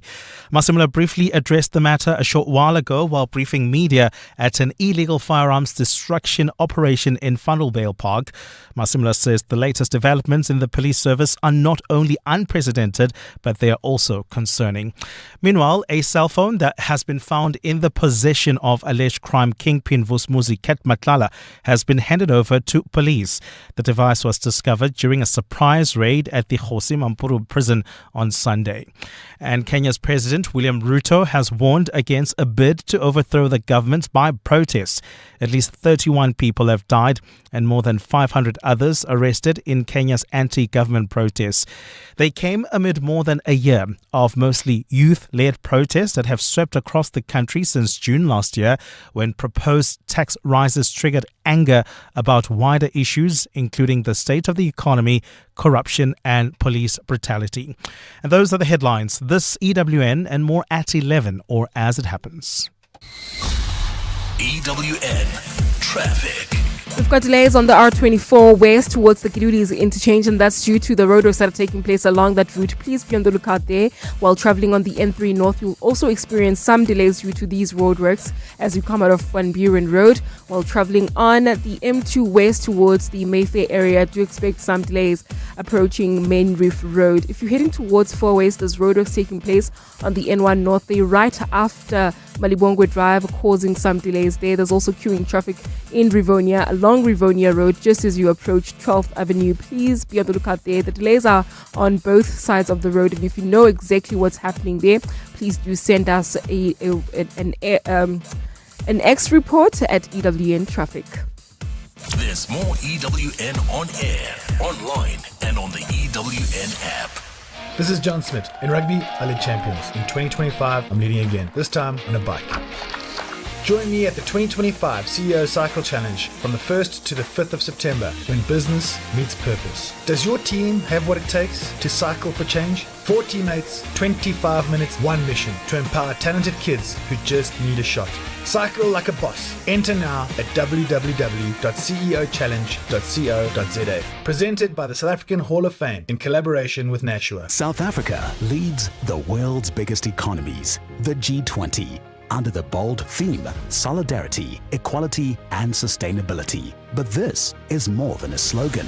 It's a call to action for solidarity, uniting nations through shared purpose, equality, creating fair opportunities for all, sustainability, growing today without costing tomorrow. As G20 president, South Africa is focused on 3 key priorities: inclusive economic growth and jobs, food security for every table, and using artificial intelligence for sustainable innovation. South Africa, leading the G20, shaping a better world. A message by the GCIS. Some say the squeaky wheel gets the grease. Well, sometimes it gets the grease, sometimes it gets replaced. Generic guidance only fits a few situations. That's why Momentum accredited financial advisors take the time to understand you and only then apply their expertise. Advice meets your context. Momentum, your journey to success. Momentum is part of Momentum Group Limited, an authorized financial services and registered credit provider. Some walks are just for exercise, others for leisure. But this walk is for something greater. It's team building. This July, you won't just take a step, you'll take a stand. You'll walk through history. You'll walk with it. On Sunday, 27 July, the 702 Walk the Talk, hosted by Freedom Park in the city of Tshwane, returns. It's a route that winds through the heart and soul of our capital city. From the sacred grounds of Freedom Park to the powerful steps of the Union buildings. Choose the 8 kilometer for those walking strong, the 6.7 kilometer in honor of Mandela Month, or the 4 kilometer for families and first-timers. Entries are 360 Rand for adults, 200 Rand for children under 12. Enter now on primemediaplus.com. 702 Walk the Talk, hosted by Freedom Park in the city of Tshwane, is where footsteps become footprints. 702. The Clement Manyathela Show.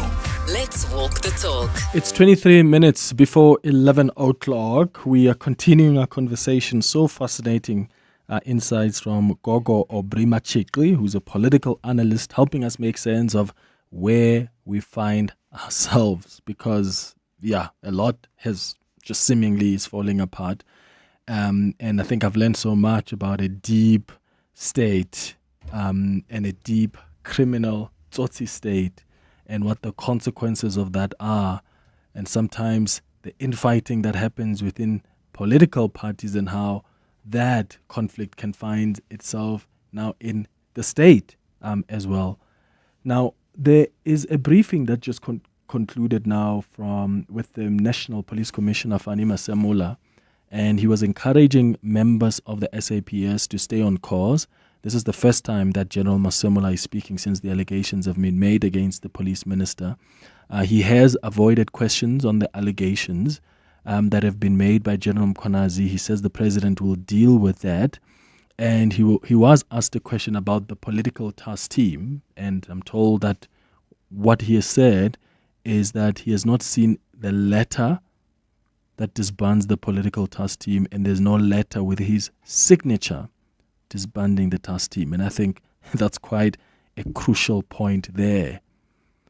If he didn't sign off on disbanding this political killings task team, then who did?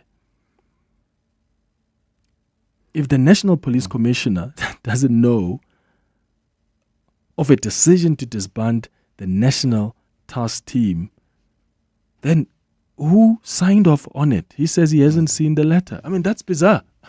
Gogo Matshiqi, that's so bizarre. Well, if I'm not misremembering what Mkhwanazi said on Sunday, Mkhwanazi says the letter that disbands the political killings task unit came from the minister.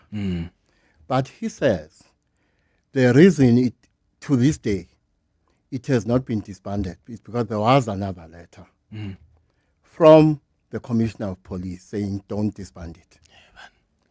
That is if I'm not misremembering what Mkhwanazi said. Yeah. But to go back to where we were, the reason you were attacked on Monday is because we tend to idealize those we like and demonize those we don't like.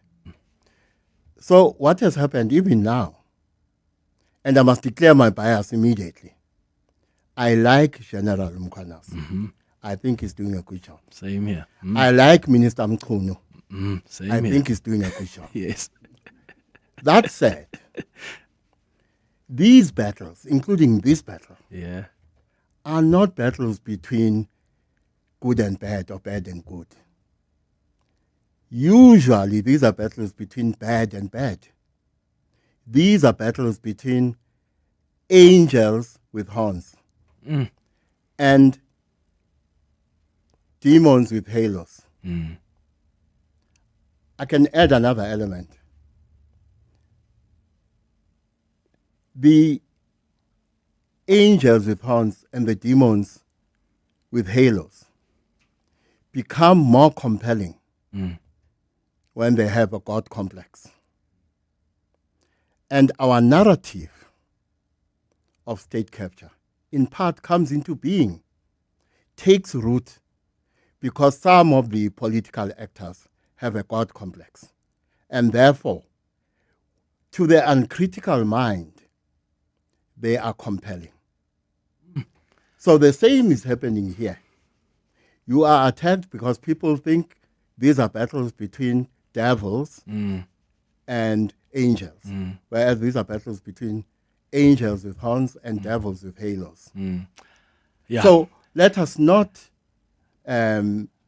idealize General Mkhwanazi and demonize those against whom allegations have been made. Yeah. We must come to this matter armed with an open mind and a critical mind. An open mind and a critical mind. That's exactly what I was saying on Monday.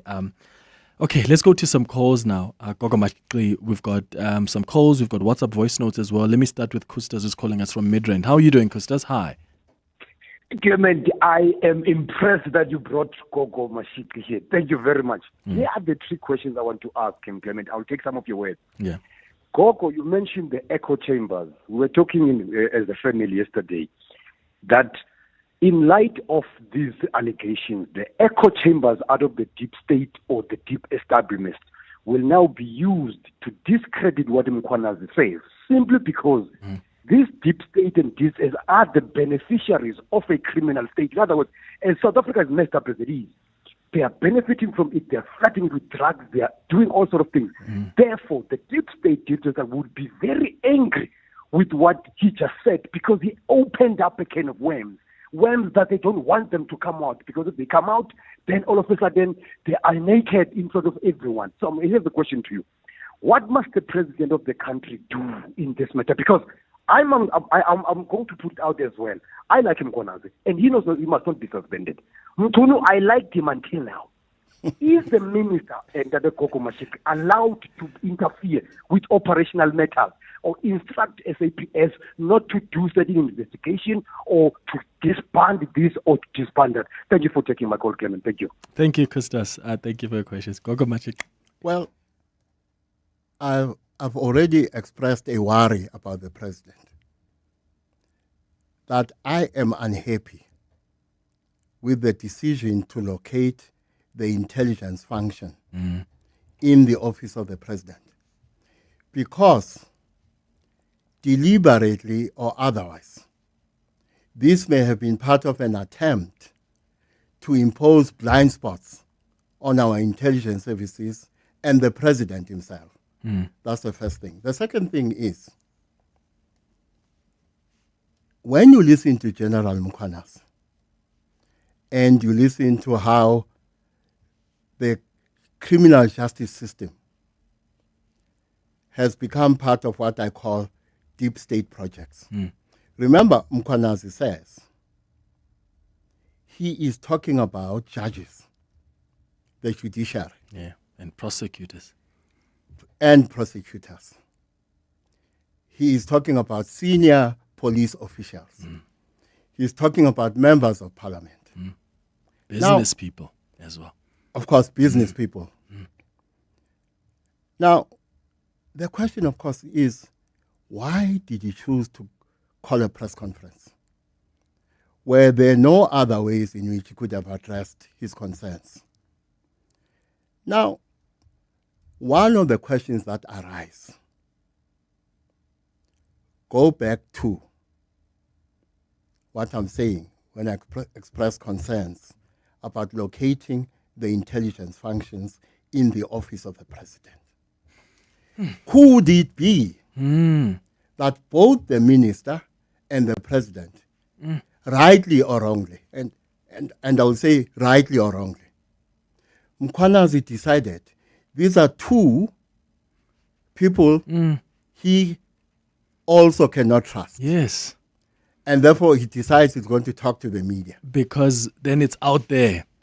Yeah, exactly. Whatever happens, it's out there. They can't try and put it behind, under the carpets, so to speak. But also maybe acted on the basis of intelligence he had. Possibly that he was going to be arrested. I think something was definitely coming.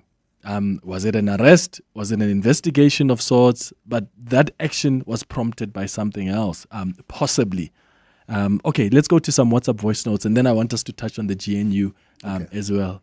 Gogo Matshiqi. Here's some WhatsApp voice notes. Morning, Clement, to your crew there, and morning to everyone else who's listening. Tokoza Gogo. Gogo, I really appreciate it that you factored in the issue of the deep state.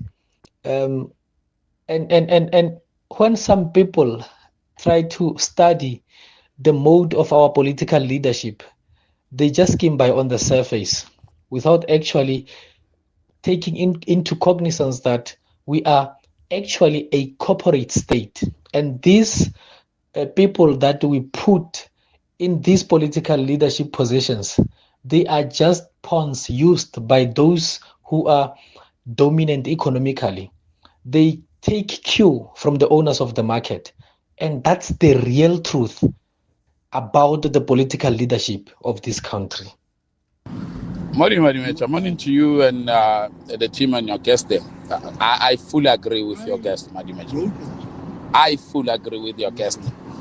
If you guys thought that that thing that all of you were pushing as a state capture, or that was not a state capture. That was factions of the ANC fighting amongst each other. Here's the real state capture.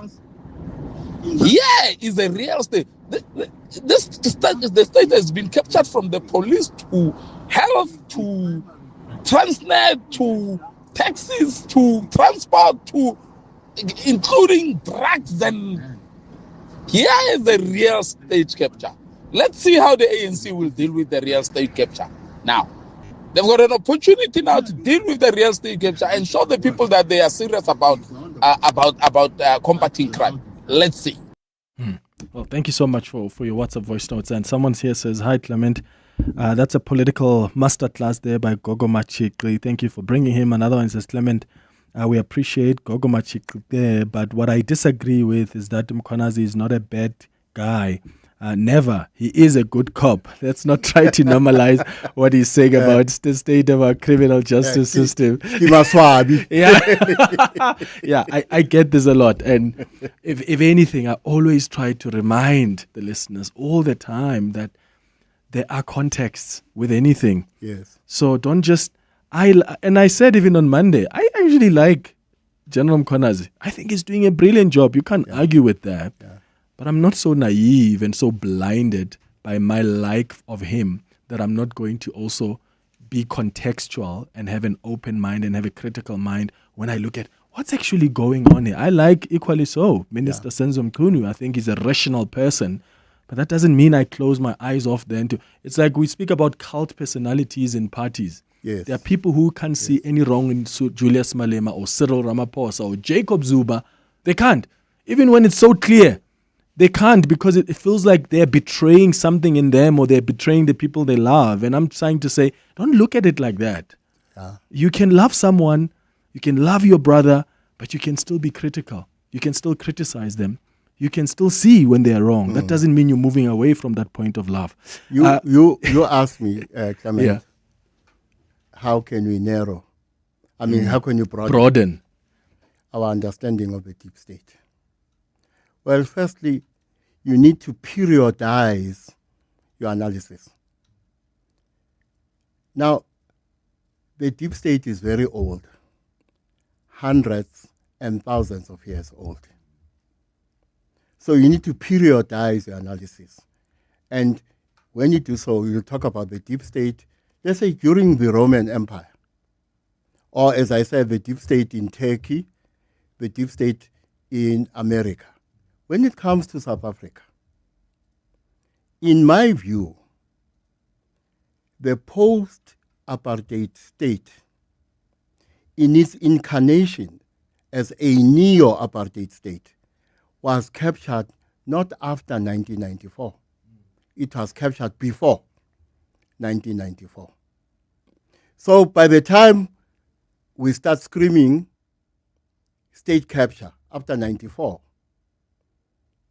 the state had already been captured. It was captured before 1994. That is one of the problems. Yeah. Now, going back to one of the questions that were asked, I want to talk about Phala Phala.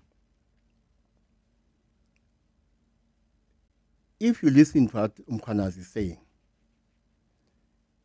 and what he's describing it as the state of the security establishment, and I would even say the state of the state. One of the reasons we've been waiting for so long for a thorough and investigative project when it comes to Phala Phala is because the security establishment is highly compromised. And therefore, its capacity to investigate Phala Phala itself has been compromised. But, and I don't want to be cynical,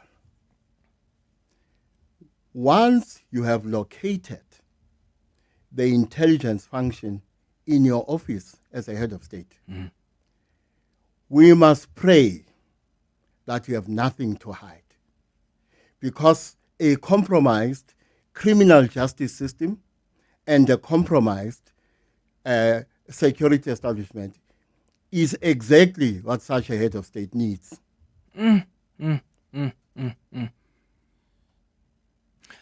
Yeah. I've got something to say also about Phala Phala. We'll do that after the break. It's 8 minutes before 11. My family's struggling with snotty noses and phlegmy coughs. Oh no! Have you tried ACC? ACC 600 is a convenient one-a-day effervescent tablet from 14 years of age. Or now also in a no-water-needed, fruity-flavored sherbet-like granules that dissolve in your mouth. Ideal for the on-the-go adult. Ask for ACC 600 effervescent or oral powder at your nearest pharmacy to get rid of the snotties and flemings. And trust, if it doesn't say ACC, it's not ACC. Choose your health. Choose Clicks with great health savings until the 21st of July. Save 20% on Uriclear 6 Vage caps, now 144 Rand or 28. Vage caps now at 211 Rand. Buy any 3 Zimplex products, including skincare and adults, excluding gummies, and get the cheapest one free. Get any 3 Vital products and get the cheapest one free. And buy Effaflu C, cold and flu, 20 effervescent tablets, 120 Rand per pack. It's Clicks Club Card's 30th birthday. Get more deals and bigger discounts exclusive to members. And if you're not a member yet, you can sign up today. Choose your health. Choose Clicks. Feel good. Pay less. Are you looking for the best savings on spectacles? At Specsavers, enjoy 1,500 Rand off when you get tested at South Africa's trusted and most established optical group. Get 1,500 Rand off all frames in store, or use your 1,500 Rand off on our leading lens enhancements, such as drive light lenses that reduce artificial glare whilst driving. Book online or call your nearest store today. Affordable eye care, Specsavers. T's and C's apply. As the official retail partner of the Springboks, Pick n Pay is proud to back the box and give you the chance to be the ultimate smart supporter with Pick n Pay ASAP. Money or the box on 702. WhatsApp your name, ID number and the word ASAP to 072 702 1702. You could face the ultimate choice, a mystery Springbok supporter prize or Pick n Pay ASAP vouchers worth up to 2,000 Rand. It's time to show your box spirit. Money or the box with Pick n Pay ASAP. Friday on 702 Drive with John Perlman. T's and C's on primemediaplus.com. 702. The Clement Manyathela Show. Let's walk the talk. 5 minutes before 11 o'clock. So you are talking about this deep state that's been captured way before Gogo Matshiqi. You spoke about Phala Phala. I remember, in fact, when Phala Phala came out and I said, who's going to investigate this? And what confidence must we have in the institutions? And I was talking because if history is anything to go by, there are many times when state, even law enforcement institutions have been used by those in power to stop investigations. So when you're a president, and I ask the listeners, do you think the hogs are going to go, we're going after the president without fear or favor? The question to you then is, even on the matter of Phala Phala, because the president has been quote-unquote exonerated on different parts, whether you talk public protector, you talk the hawks, you look at what SARS said, you look at what the Reserve Bank said, what then of these institutions we call independent? Because we are told, even law enforcement agencies, right? The NPA says we're independent, without fear or favor. Hawks, public protector, Chapter 9 institutions. How are those then affected by this deep state, if at all? One way of looking at that question is the possibility that these institutions themselves have been infiltrated. Remember, if you go back to the advent of democracy, or you go back to the liberation struggle, the revolution, one, has been betrayed. Secondly, the revolution has been hijacked. Why has it been hijacked? There are those who needed to misdirect the revolution then, and who need to misdirect it now, so that as South Africans, we don't get to the truth. So my own assumption is that even these Chapter 9 institutions have been infiltrated. Unfortunately, here's my worry. You know, when I was in government in the late 90s, I was asked to write speaking points for a politician who was going to speak at an anti-crime conference. And one of the points I made is that if we are not careful, one day we are going to find that South Africa, when it comes to crime, is operating on the basis of dual power. The power of the state and the power of criminal syndicates. Meaning, the state and criminal syndicates, I have no doubt right now, are in a contest for power right now. So what I was warning about in the late 90s when I was in government, in my view, is already here. But let's not make the mistake of thinking again when you think angels and demons. Let's not think that the DA is not affected by the deep state. Because I said our political class is a criminal class. I do have reasons to believe that some relationships in Cape Town between criminal syndicates, between the gangs and some political actors should be a source of worry for South Africans. So we must not limit our analysis of the deep state to the ANC. Yeah. It's deeper than that. All right, it's a minute before 11 o'clock. After the news, we'll wrap it all up with Gogo Aubrey Matshiqi. I think we'll have to bring him back to then focus on the GNU, because this deep criminal state stuff was so fascinating and so informative. Let's get the news. Dear Journal, trying to be an adult day 3731. I'm really struggling to explain my parents to my therapist. Might send him to live with them so he can see for himself. What if he ends up in therapy too? Wait, what if they love him more than me? Finally learning about mental health. Get covered at pineapple.co.za. It's convenient and like 19 Rand a day, so it's 100% the insurance for you. Underwritten by Old Mutual Alternative Risk Transfer Insurer Limited, licensed non-life insurer and authorized FSP. Premiums are risk profile dependent. Brush, stroke, paint, color, protect, and admire. From roof paint to exterior textures and interior silk, Warrior Paints has it all. The product range and stylish colors are amazing. And what's more, Warrior Paints has crushed prices for incredible savings. Enjoy that good old-fashioned personal service you deserve. For price, quality, variety, and service, Warrior Paints is streets ahead. Warrior Paints. Affordable, lasting luxury. The Office of the Tax Ombud knows that smart taxpayers do the right thing. They know their rights, understand their responsibilities, and stay compliant with SARS. But even when everything is done right, things can still go wrong. If you've been treated unfairly by SARS, the Office of the Tax Ombud can help independently, fairly, and free of charge. Visit taxombud.gov.za or call 0800 662 837. Office of the Tax Ombud. Smart taxpayers do the right thing. This is EWN. Good morning, I'm Sfiso Zulu. National Police Commissioner Fani Masimula says he's ready to brief the president following explosive allegations made by KwaZulu-Natal Police Commissioner Nhlanhla Mkhwanazi. Masimula briefed the media today, a short while ago, at an illegal firearms destruction operation in Vanderbijl Park. He says the latest developments in the police service are concerning. At the weekend, Mkhwanazi made damning claims about interference in police matters implicating top officials in the SAPS and Minister Senzo Mchunu. Masimula says this matter requires uncompromised intervention. We acknowledge fully the commitment made by His Excellency the President of the Republic of South Africa, President Cyril Ramaphosa, who said he will attend to this matter as soon as he arrives into the country. Members of the media, we are ready to brief the President.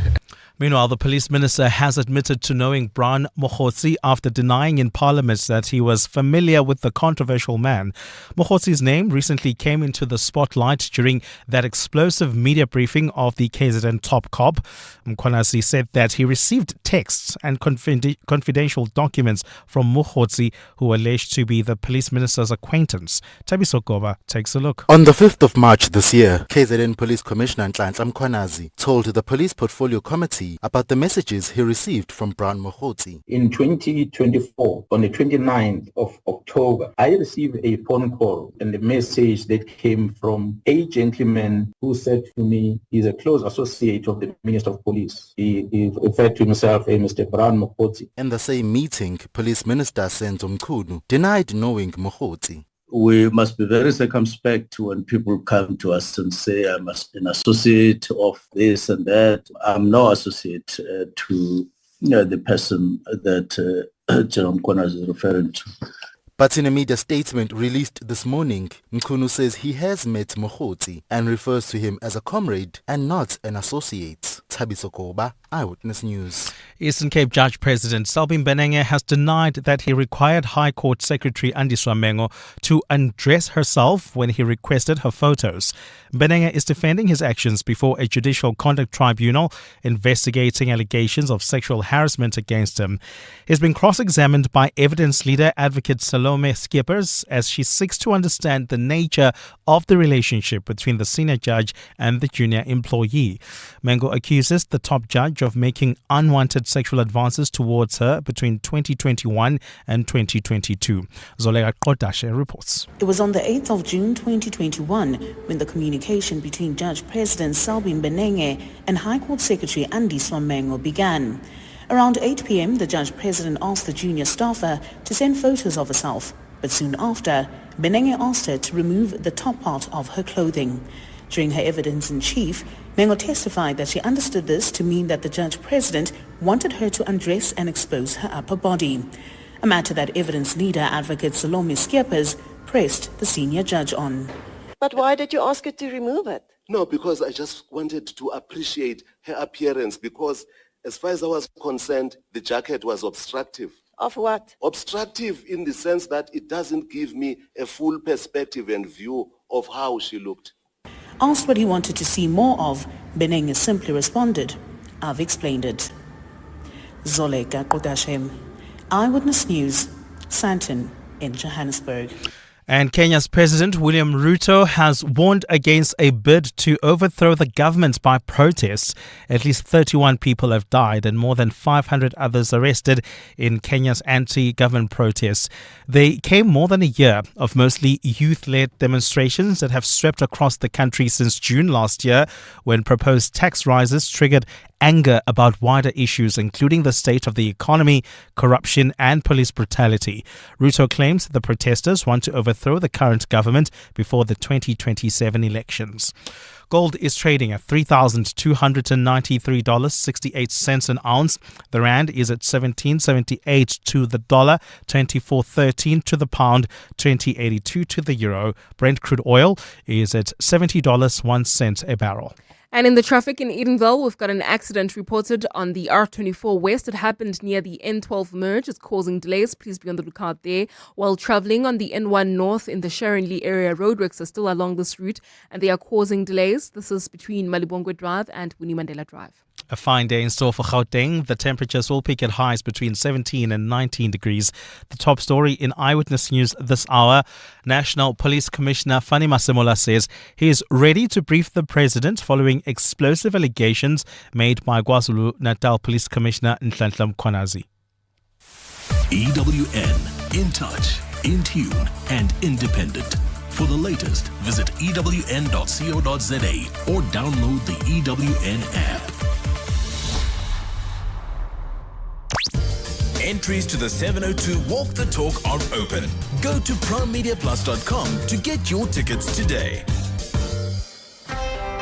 You're with Clement Manyathela On 702. Let's Walk the Talk, streaming on the Prime Media Plus app, DSTV channel 856, 92.7 and 106 FM. 7 minutes after 11 o'clock. Dumelang, welcome to the third and final hour of the Clement Manyathela Show. Thank you for staying with us here on 702. So we're wrapping up this conversation with Gogo Aubrey Matshiqi, and then he's committed he'll come back to touch on the GNU now, because I wanted us to touch there as well. But what you were saying was so informative that I didn't want to let go of that. So when he comes back, he'll come and he'll just focus on the GNU, which is, as I said, hanging by a thread. What's your closing statement, Gogo Matshiqi? Because there are some people listening thinking, does this mean we are doomed as a country? Is there hope? What do you say?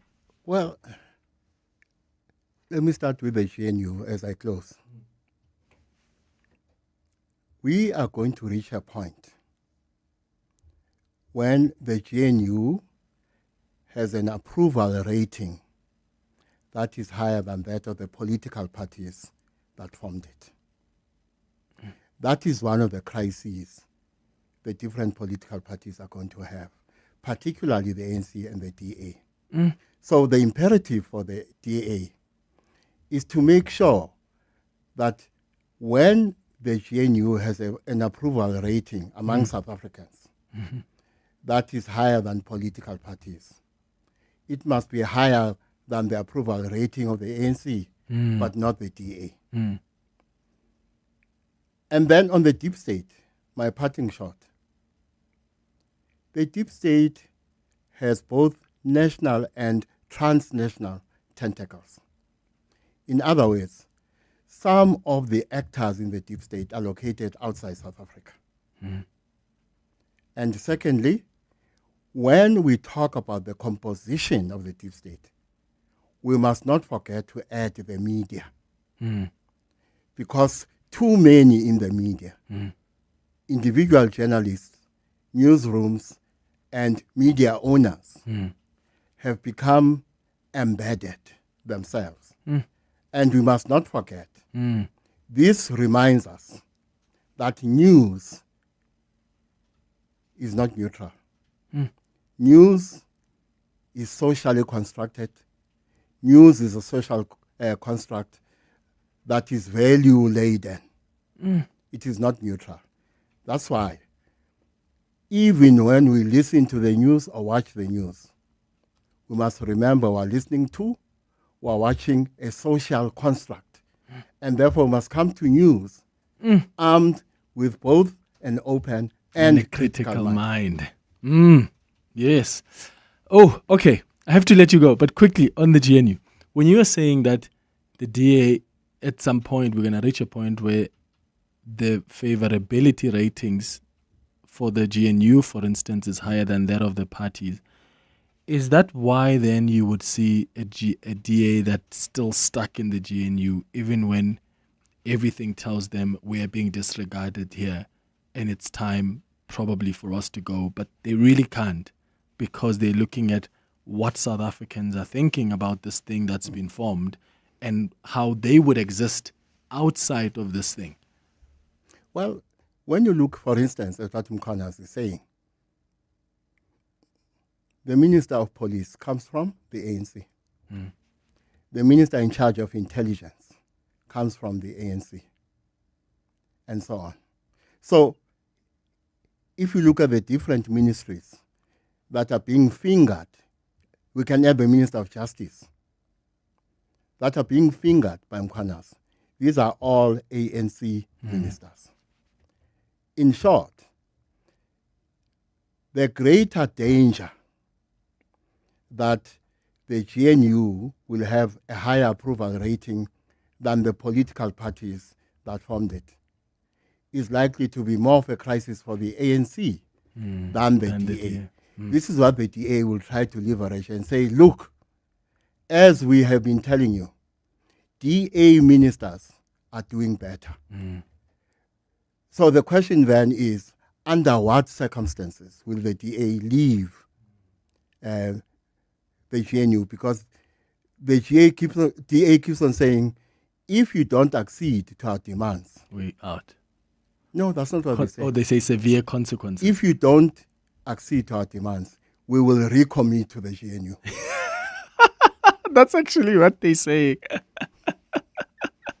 And I said to Helen when I interviewed her that that's the risk you're running. You're running the risk of you're never going to be taken seriously because you've come to be seen as the more they don't meet your demands and concede to your demands, you recommit. Yes. So how is that not an incentive to just keep on just undermining you? Gogo Matshiqi, thank you so much for coming through. Thomas. You are so full of wisdom. We always appreciate your analysis. So we'll arrange for you to come back and we can talk more about the government of national unity. Thank you for making time for us. It's 13 minutes now after 11 o'clock. John Perlman. Weekday afternoons, 3 to 6. You seem to be saying that this is a general problem, not just around this issue of the access of foreigners and others to our health system, but you're saying this in many ways is a national habit we've got into. I'm arguing that we who are privileged, who don't have to fight for jobs with foreign nationals, who don't have to fight for scarce resources, tend to argue from a position of privilege. When people say there is a problem here, we say, no, it will be sorted out. John Perlman. 3 to 6 on 702. The Market Theatre presents the South African premiere of Fraser Grace's award-winning play Breakfast with Mugabe, directed by the 2025 Standard Bank Young Artist for Theatre, Kelvin Ratladi. This psychological thriller explores the troubled mind of the once revered leader as he battles inner demons and political paranoia. Don't miss this compelling production with its brilliant cast and searing dialogue on from the 16th to the 10th of August. Tickets available on web tickets via markettheatre.co.za. Join the South African Guide Dog Association in the Give a Cane campaign running from the 5th of May to the 18th of July. Help us provide 1,000 white canes to visually impaired people by donating just 50 Rand. Your donation goes towards white canes and training, which helps our clients stay in touch with the world around them. Want to do more? Host your own fundraiser, get your book club, social group, school involved, or encourage your community to donate just 50 Rand. Be a part of someone's journey to freedom. Visit www.guidedog.org.za for more information. Okay, truck 7, that has 0 warning lights. Truck 8, it's just been serviced. I guess we're running like a well-oiled machine. Where would I be without My Way's comprehensive cover for my vans and trucks? Plus, cover for my customers' orders with goods and transit insurance. I guess we'll never know. Visit myway.co.za or dial 0860 64 64 64 and get a quote today. My Way is a licensed non-life insurer and FSP. T's, C's and standard rates apply. My Way. Live your way. Burning questions. Insightful answers. Listener's choice. With Clement Manyathela. 15 minutes after 11 o'clock, time for our Listener's Choice feature. And today we're talking about shares. One of our listeners has asked that we discuss investing in shares, and we will share with you what are the most important things to consider before you invest, right? Because, buying shares in South Africa has really become easier than ever, thanks to the digital platforms, the accessible education, and, of course, fractional investing.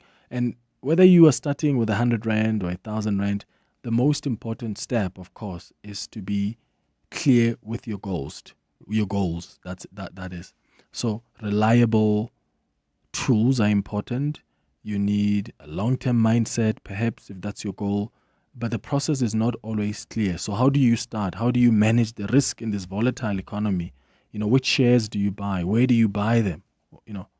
While experts cannot explain exactly what shares you should be buying, they can guide you. And that's why we've invited Rudolph Geldenhuys, who's a certified financial planner, to chat to us about investing in shares. Rudolph, thank you for making time. Good morning. Good morning. It's so wonderful to be here. So when we talk about investing in shares or buying a share in a company, what exactly do we mean? That means that you as an individual would own a piece of the company whose shares you bought. So let's look at the Johannesburg Stock Exchange, and some of the companies listed on the Johannesburg Stock Exchange would be businesses that we know really well because we're on their premises every day. Companies like Shoprite Checkers or companies like Spar.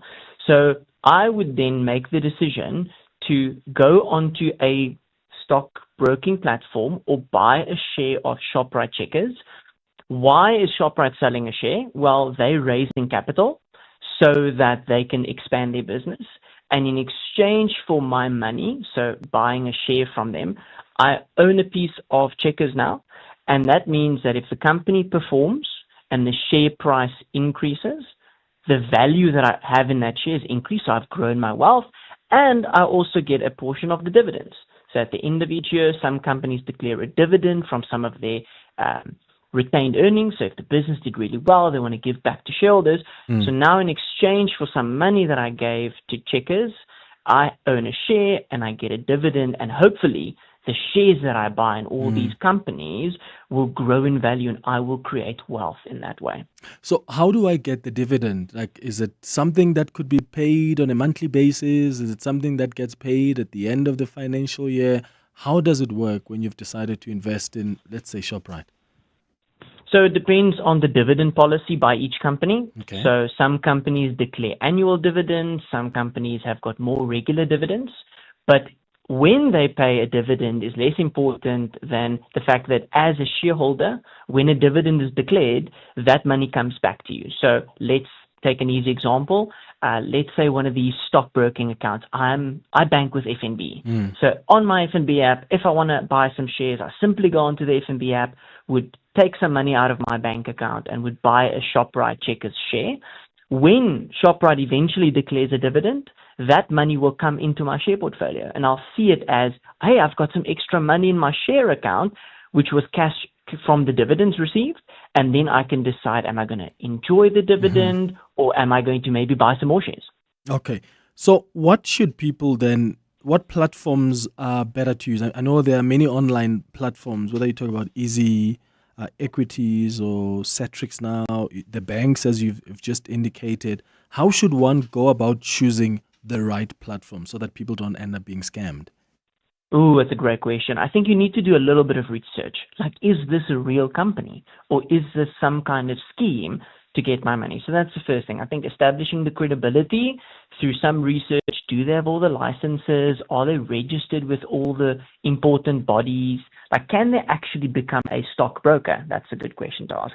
So reputable companies, like if your bank has got a share trading platform built into your banking capabilities, that's probably one that you can trust immediately. So if indeed they've got one built in. So, I mean, I wouldn't doubt for a second that my shares that I purchased via my FNB bank account would not be a safe and secure approach, right? I guess how you would determine which share portfolio or which share platform you actually invest in would be due to a couple of things in my mind. Number one, the ease of use. Number two, the cost involved. And number three, am I in control of the information?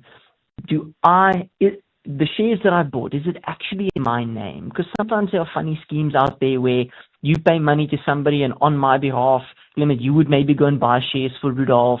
But, I mean, that doesn't necessarily mean the shares sit in my name and I can decide if I want to keep them or sell them. So those would be the three key factors. Is it easy for me to use? Can I see my information? Do I get my tax certificates? And can I easily buy more shares? Can I easily sell shares if my needs have changed or I need access to some money? And is it low cost? Because some are quite expensive and others could be a little bit more affordable. Okay. What kind of documentation or requirements are needed to open a trading account? So if it's an account maybe linked to your bank, it's an automatic process. Because the bank has already figured me, then it's quite simple. You literally would just go on and say that you want to open up a share account. Let's say you want to make use of an external third party like an Easy Equities that you mentioned. Great platform to use, easy to navigate. Then you would need a copy of your ID so they can do a due diligence on you. It would be a proof of your address, part of the FICA process, and potentially a proof of bank that they can just identify you due to our anti-money laundering requirements that we now have in SA because of grey listing. So all the platforms just want to know, ultimately, who is Rudolph that is buying shares, and can we trust him? Or is there some dodgy things we need to know about? And they can determine that from your info. What are the risks, Rudolph, to be aware of? Because we often hear that investing in shares comes with risks. How does one manage that, especially in this volatile economy? Yeah, of course, there are risks with anything, right? So let's break down risk in two ways. So we can either have the first risk, which I would term as volatility, as you mentioned, a volatile economy. That is the risk that I run of the value of my share portfolio going up and down as we go through the market cycle. And you can't get away from that risk because as we go through market cycles, as the economy does well or it comes under pressure, that has an impact on the share valuations of the companies that I bought in. So if, let's say I bought Shoprite Checker shares and the company's under pressure because of additional competition from Woolies and from Spar and from Pick n Pay, in the short term, people might think, I don't know if Shoprite is at this stage actually such a great investment. So I'm maybe going to start selling some of my Shoprite shares.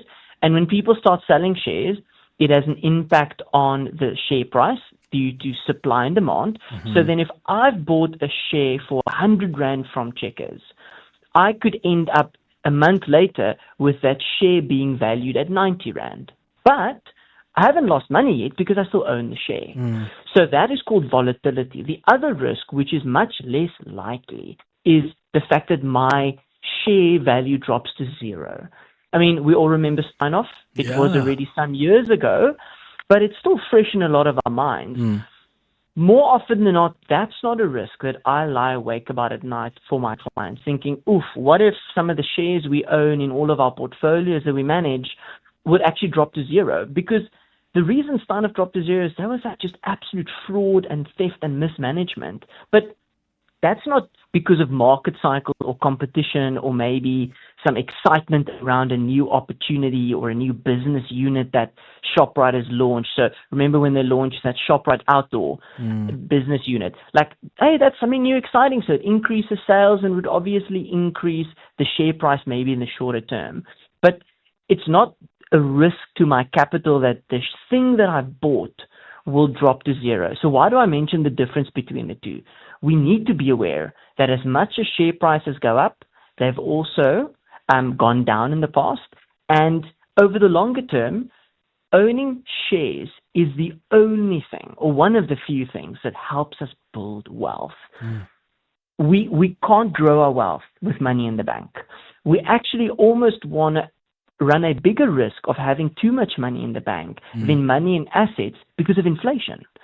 So owning an equity, owning some shares, building wealth slowly but surely through regular savings, regular contributions, is going to grow our wealth. And yes, part of that is this risk of the value going up and down.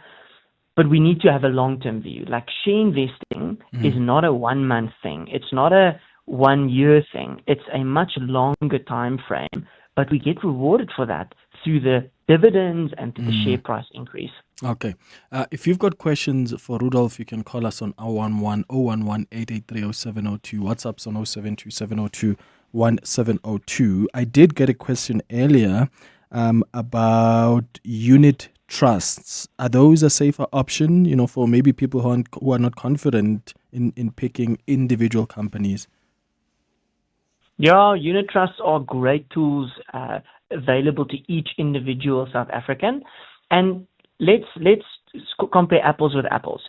You either can buy your own shares, or you can invest in a unit trust that has exposure to a lot of shares.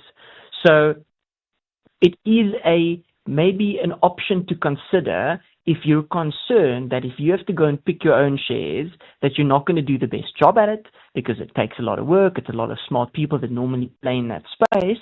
And you need to do a lot of research to determine, should I be buying ShopRite or ShopRite or Pick n Pay or Woolies or Spar?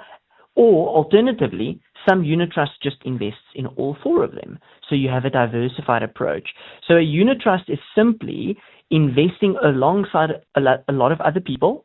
We collectively combine our money and give it to somebody like a fund manager who will then, on my behalf, on your behalf, all of us in this unit trust now go and buy shares for us. And then it pretty much works exactly the same as owning an individual share.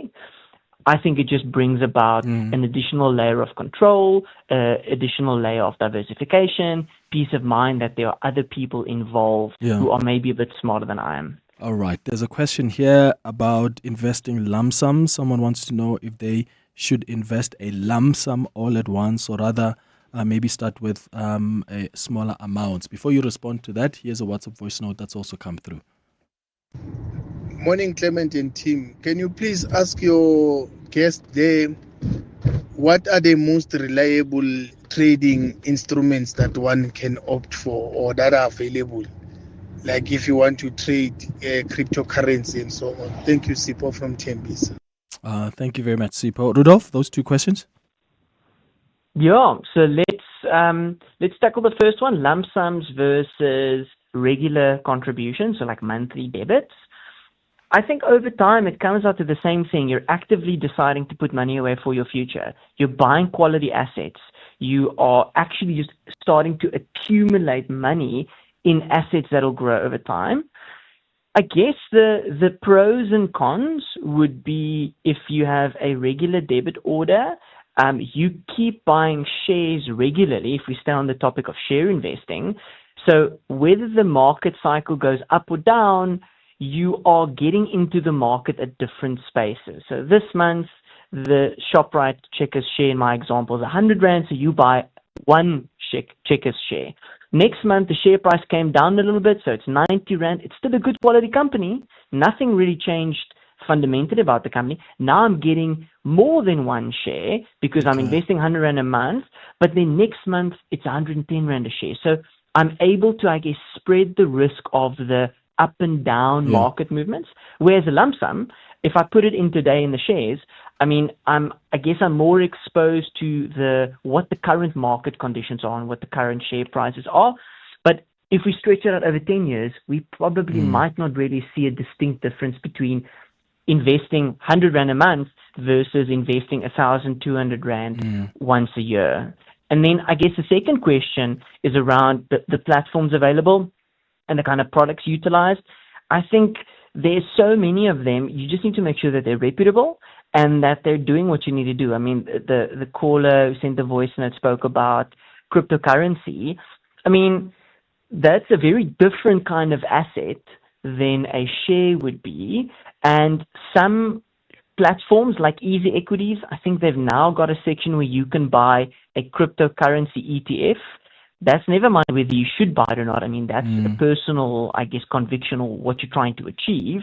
But you need to then try and find, okay, if I want to buy cryptocurrency, let me find the best, most, or the safest and the most cost-effective cryptocurrency platform. If I want to buy shares, I need to try and find the best, most effective, cost-effective, access to information, the safest one that I understand, and do that for my shares. If I want to invest in unit trust, I need to find the platform that will give me the best approach in order to execute that.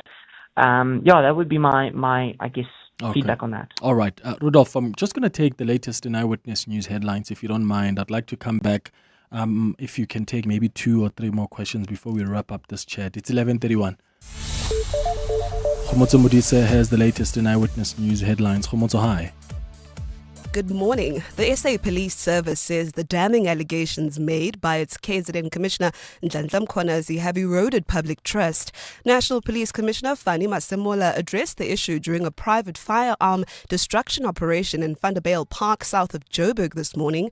The operation comes days after Mkhwanazi's briefing, where he alleged that there's a crime syndicate operating within the police service. Some angry Rosettenville residents in the south of Joburg are calling for action to tackle the illegal migration issue in the area. Under the banner of local group March and March, the residents have taken to the streets in protest today. They're marching to the Boysons police station to hand over a memorandum of demands. And Eastern Cape Judge President Selby Mbenenge has denied that he required High Court Secretary Andiswa Mango to undress herself when he requested her photos. Mbenenge is defending his actions before a judicial conduct tribunal investigating allegations of sexual harassment against him. He's been cross-examined by evidence leader Advocate Salome Skeppers as she seeks to understand the nature of the relationship between the senior judge and the junior staffer. Those are the headlines. This EWN and more at midday or as it happens. EWN Traffic.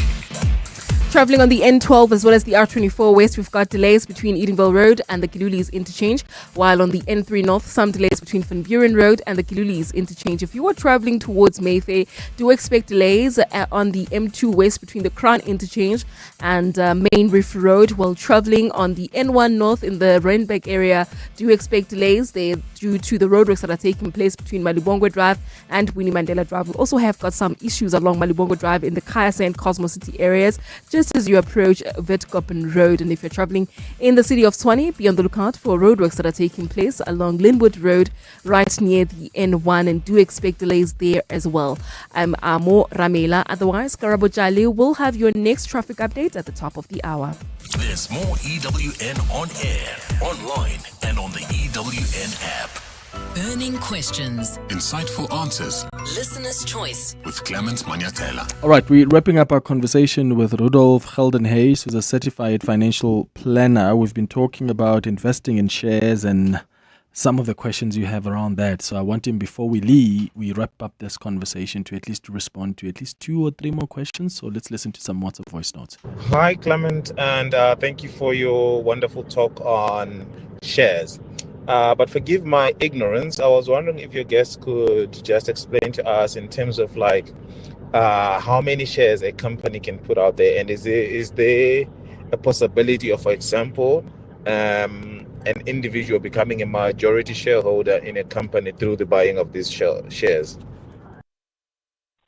Clement, hi, and hi to Rudolph. I just want to find out from him, Easy Equities We get advertisement from them every time about how to buy shares and so on.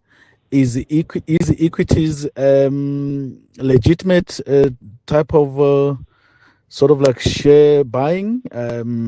They got an app, they're online. What is advice? Charles, Kensington. Hello, Clemmy. Can you please ask Rudolph?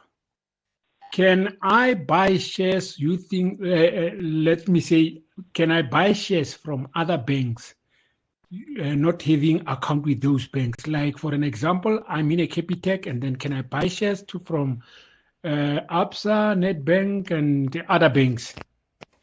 All right. Thank you so much for your questions. Rudolph, the first one was about how many shares a company can put out there and can you become a majority through buying the shares? There's a question about easy equities, and then this last question about buying shares from other banks even when you're not banking with them. Yeah, let's tackle the first one. So each company, when they launch their company, and I mean, we're talking about listed public entities here. We're not talking about private companies.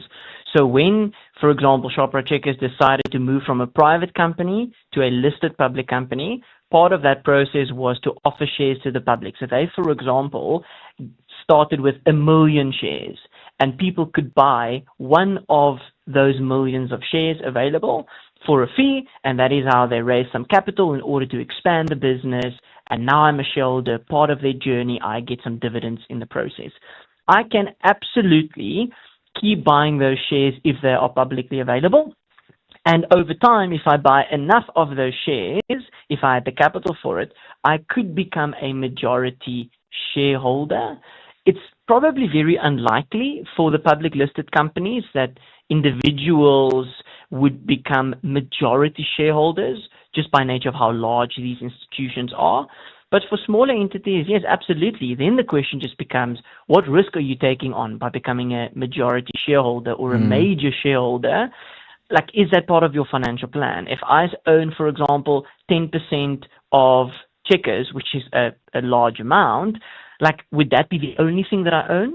And what is the risk to my long-term financial future by having one single share, for example? But yes, you can. You can absolutely become a shareholder, like a majority shareholder. But I think the first part of the question is, how many shares do they have available? Well, that is just determined in their, like, when they listed, they decided, we want to have 1 million shares. It could have been 100,000 shares, or it could be millions of shares. That's, I guess, less irrelevant to what the company does, the value of each share, and how many you want to acquire. Got you. Was it all the questions?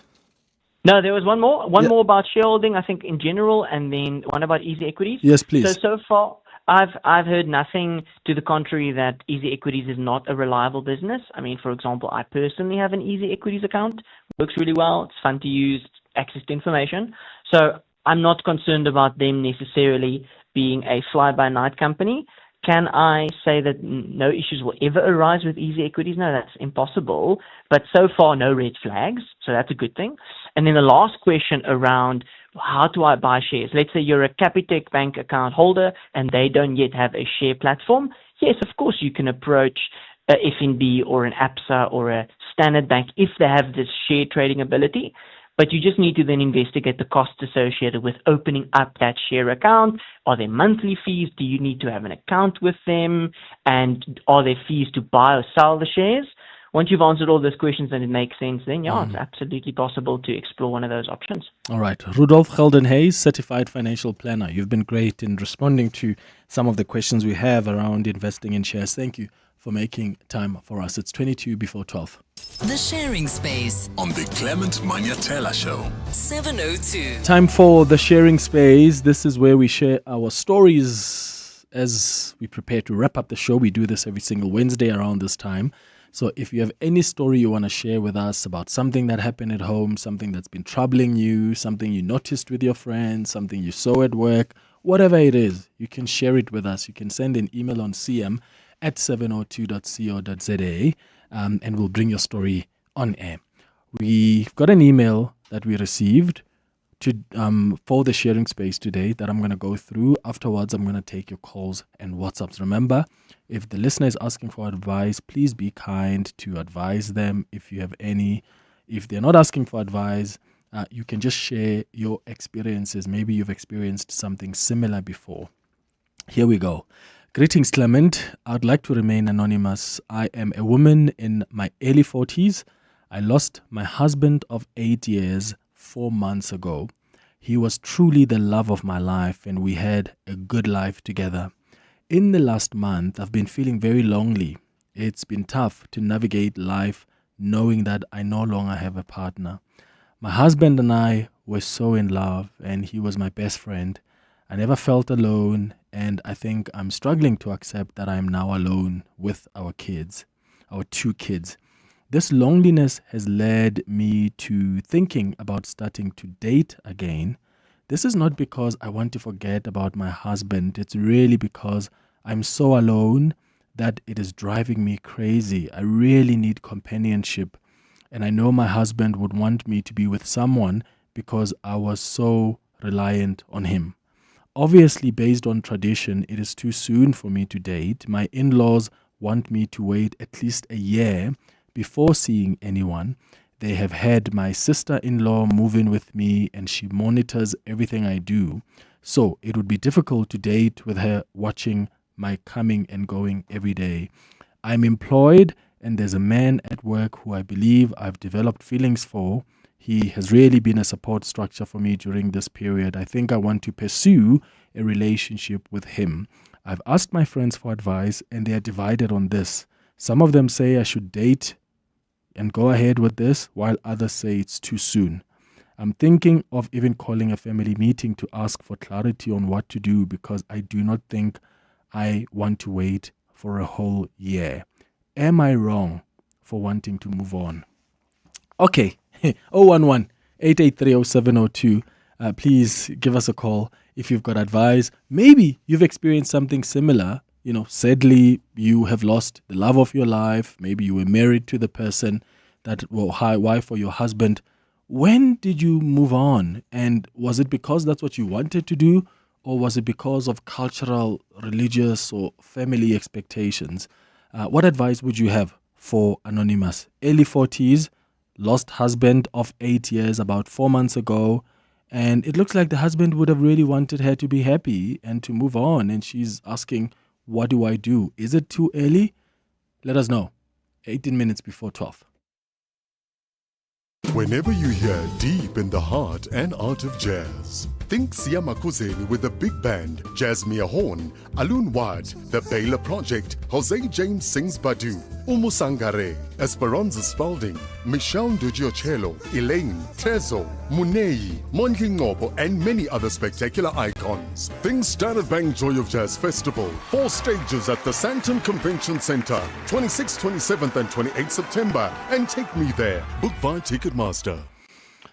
Now, Seda Communications is a proudly black, female-owned innovation company based in Gauteng and the Northern Cape, using tech, sustainability, and entrepreneurship to drive real change, from robotics and coding training to eco-friendly branding like plantable name tags and recycled bags. Seda is all about impact with purpose.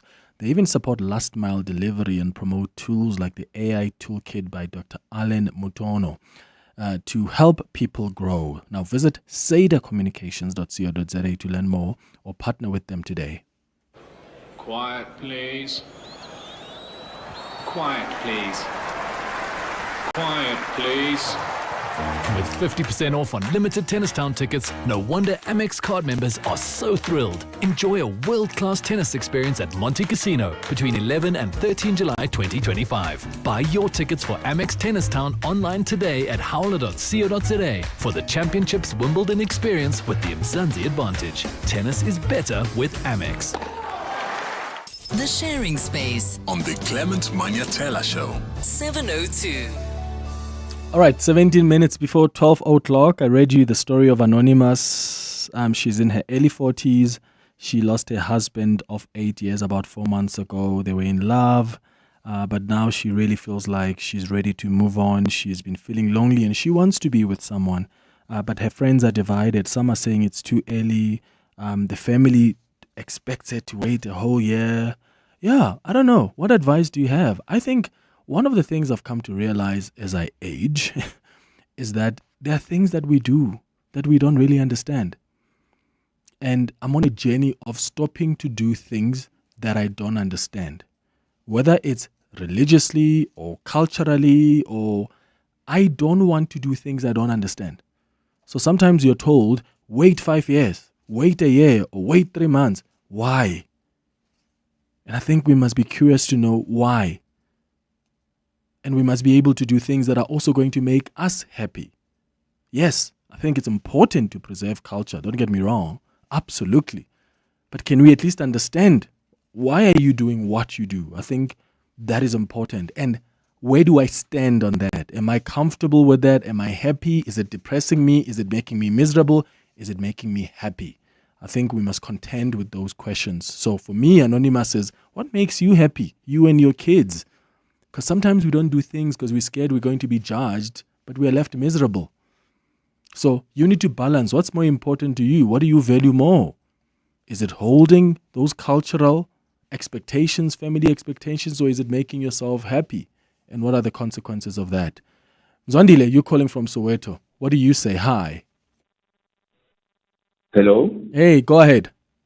Yeah, oh, Clement, yes, yeah. No, look, I think, I'm listening to you, but remember, some of the things is not about our happiness as individuals, but the broader society. For instance, in this issue in particular, you see, the cleansing process, death brings a cloud of darkness. Yeah. So you have to go through, I think in many cultures we'll agree.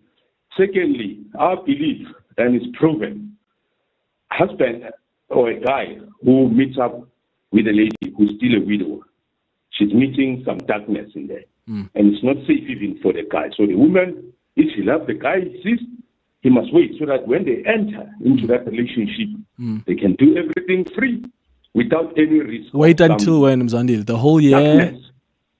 Well, no, there's a ritual. I mean, a lady has to mourn, normally for a period of a year. In the past, they'll even wear clothes that identify them as widows, black, whatever color. But once that period is completed, then she goes through the cleansing process, and then she's free to carry on. What if she doesn't believe? What if she doesn't believe in that? She doesn't believe in the cleansing. She doesn't believe in that.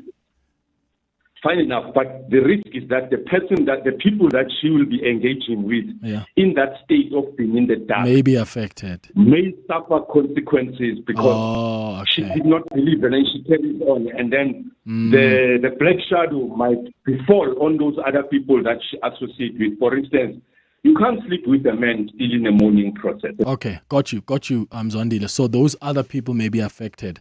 Well, then those people must also make a call and say that I know that this person has lost their husband 4 months ago. What are the consequences for me? Do I actually believe? What if the next person doesn't also believe in the cleansing and the waiting and until a year? So then what? So they can go ahead and do it, I guess, right? Mbali, you're in Centurion. What do you think? Hi. Good morning, 702 and Clement. Hey. I'm going to talk about my personal experience, right? With me. It was, I went through that grieving process, and also I went through the cleansing and with the wearing of the clothes and everything. Yeah. And then I grieved. But you know what, Clement, you must not allow people to dictate to us when it is, because I'm also a widower and at 29. So you must not allow people to tell you that when is it the time to move on.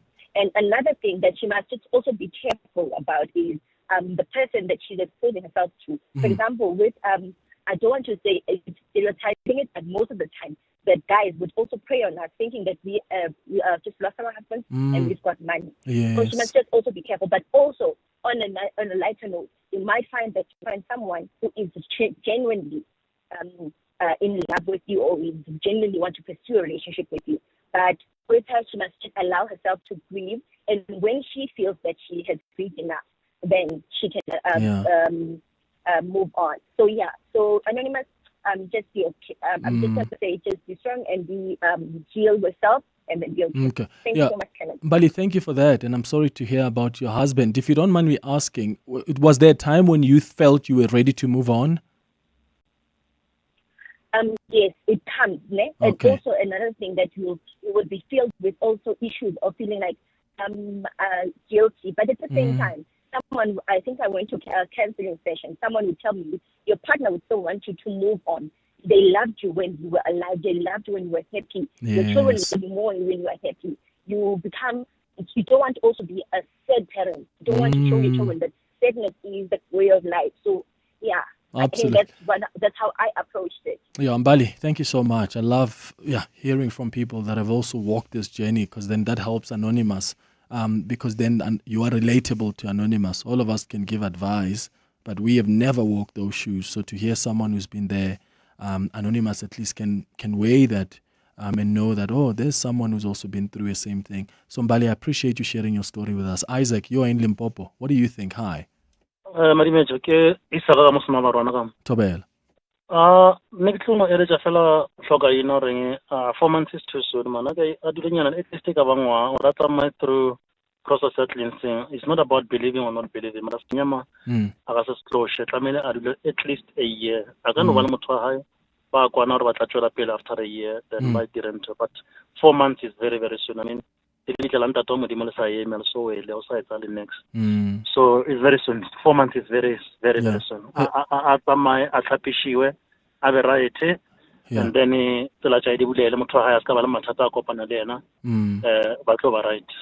Have you been in the same situation, Isaac?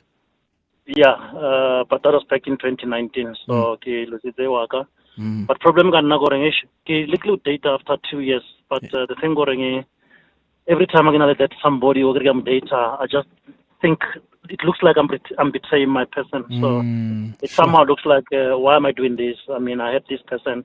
Would I be happy if she was like doing the same thing if I'm gone? It just feels so weird for me. I don't know about the other people, but yeah, so I still can't do it now. Just let me just stay with my children. Okay, Isaac, thank you so much for sharing your story with us. I'm also sorry to hear about your partner that you lost. So Isaac says it took him 2 years to start dating, but he struggled because even there he felt like he's betraying his partner. Ooh, so complex, hey? Konadi, you're in Midrand. Hi. Hi, Clement. Hey, Tara. I'd like to say sorry to Anonymous for her loss. In my view, I think 4 months is too early.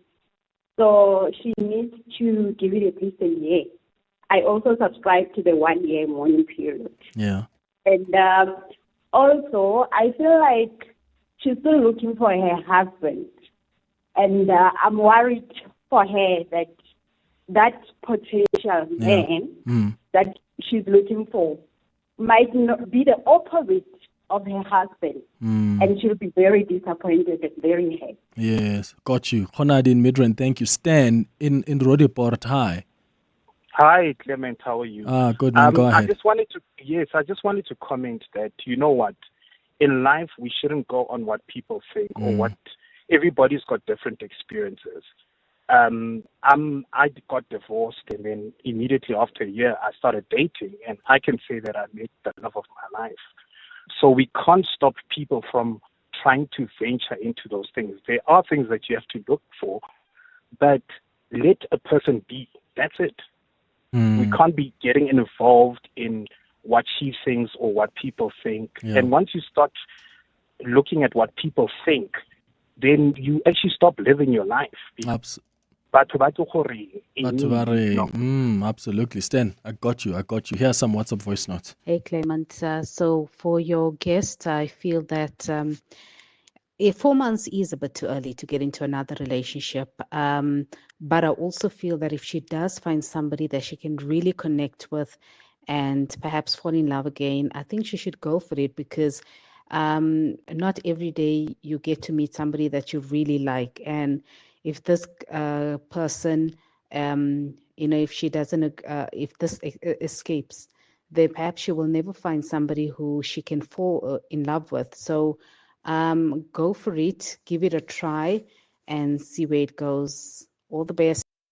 Morning, Clement. Regarding the sharing space, I think Anonymous is still going through the grieving process. That extreme loneliness is indeed part of it. I think if she can just sit in the feelings and go through the process without rushing to invite someone in her life, she will do better and she'll have more clarity a year later or sometime later. Obviously, not everybody's grieving process is the same, but I don't think she is in a stage where really it's about dating someone and companionship. The loneliness is part of the grieving process. She should just give herself some time, because you run the risk of coming out of that relationship, especially when it doesn't work out, feeling like you've betrayed yourself and like you've betrayed your previous spouse. So no, she should just wait. She's still grieving. Okay. Elle, you're calling us from Four Ways. Hi. Hi, Clement Manyathela. Ooh, Elle, we're losing you. Ooh, okay. Sorry, Elle. Hello. Yeah, we lost you there. Please start again. Okay, I'm saying, I just want to touch on the issue of saying, the anonymous said, she loved her husband. They were so in love. Yes. I'm not going to put the time frame of saying when can she move on with her life. But you don't stop loving a person after they die. Yes. I just feel it's insensitive of the anonymous to say, I'm ready to date after 4 months. You still have to mourn, not according to religion, not according to tradition, not according to culture.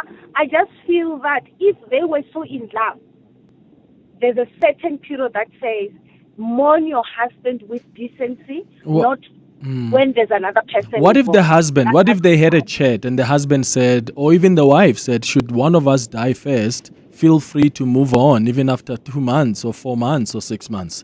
Would we still question them? I will still question it, because you cannot stop loving Clementine. I can't stop loving you in 4 months. Especially if she mentioned that they were so in love, they were deeply in love with each other. So I just feel that she still needs to mourn the person you love. Okay, Elle, in Four Ways, thank you for your call. I just think that the fact that I'm meeting somebody else doesn't mean I've stopped loving the person who's died, right? I don't stop loving. I mean, if you're going to wait until you stop loving the person who's died, that's never going to come if you've truly, truly loved them. No? It's 4 minutes before 12. Good morning, Clement. I've recently got an analysis from somebody stating that the reason it was required of people to wait 1 year is so that they can give the dead person's body to fully decompose before the surviving spouse can go on with their lives. All roads will converge and thousands of stories will come together as one. Because this year's Victory for One is a victory for all. As the 2025 Sanlam Cape Town Marathon continues along the route to becoming Africa's first major on the 18th and 19th of October. Will you be joining the Cape and the rest of the world? Enter now at capetownmarathon.com and be a part of history in the making when you run the 2025 Sanlam Cape Town Marathon, because you do count. Cape Town, the 2025 Sanlam Cape Town Marathon, proudly supported by 702. Join us as we run towards Africa's first major. What is Mandela Day? What's all this? What are we doing? What are we doing here? That's why. Why? Because. Kids ask a lot of questions. Here's one for you. Will you donate 2 hours of your time on Mandela Day to help Ladles of Love feed children in need? Volunteer on Friday, July 18th in Johannesburg or Cape Town and make items to make every day a Mandela Day for our children. Visit ladlesoflove.org.za for tickets today. Coming up on the Midday Report. All right, Sidi Madia is here to tell us what's coming up on the Midday Report. Again, clad in makeup and beautiful lipstick and a nice hairstyle. What's happening to you? The whole week, you're coming pretty. Why can't you just say, hey, you look great? You do look great. I think I have a problem with you and Abel. Like, You can't dish out compliments, and it's an issue for me because I'm part of the CM family. You look Say amazing. That's all you needed to say. Anything happening in your life now? Is there I'm just somebody? coming to work. Okay. I'm just coming to work. What's coming up? I'm not having time to tell you. I'm just coming to work. We're going to focus on the story. We continue to see the story around the allegations made by General Mkhwanazi, the KZN Police Commissioner, kind of roll out. I don't know if you saw. Fanim Semela had a weird media engagement without media. WhatsApps were open. We were told we can ask questions. Questions are posed. Nana actually put to him the briefing closes, but he's resurfaced anyway, sharing his thoughts on the allegations by General Nhlanhla Mkhwanazi. The ANC has referred Bheki Cele and Senzo Mchunu to the Integrity Commission, so we'll speak to them. Wait, but Nkabani is not referred to the Integrity Commission. Wait for after 12, please, I beg. Wow. ATM's Vuyo Nzungula has also reached out to the public protector, asking for her to investigate. The minister himself now has kind of attempted to give clarity about his relationships with Matlala and Mr. Brown. Again, are people going to be convinced, not convinced? It's a matter of time. And I know a lot of people are complaining about the information coming out from the tribunal into the Eastern Cape Judge President. It's difficult to listen to. It's hard. Don't want to use the wrong word. It's difficult to listen to, but it is important because it speaks about power and how it manifests. So all of that and more coming up. CD will be talking about the syringe that's dripping. Oh, that's what the judge president said. Okay, looking forward to the show. I really find it strange that the ANC sends these guys to the Integrity Commission, but not Minister of Higher Education. So bizarre. Thank you for listening to the show, my friends. Have a beautiful day. Bye-bye. This is EWN. Good afternoon, I'm Khomoto Modise. Western Cape Hawks boss Solomon Makhato has been appointed as the acting head for the SAP's Crime Intelligence Division. His appointment follows the arrest of the current divisional commander, Dumsani Khumalo.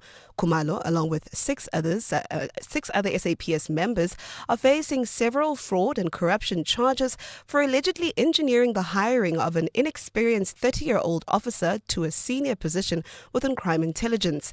At a media briefing today, National Police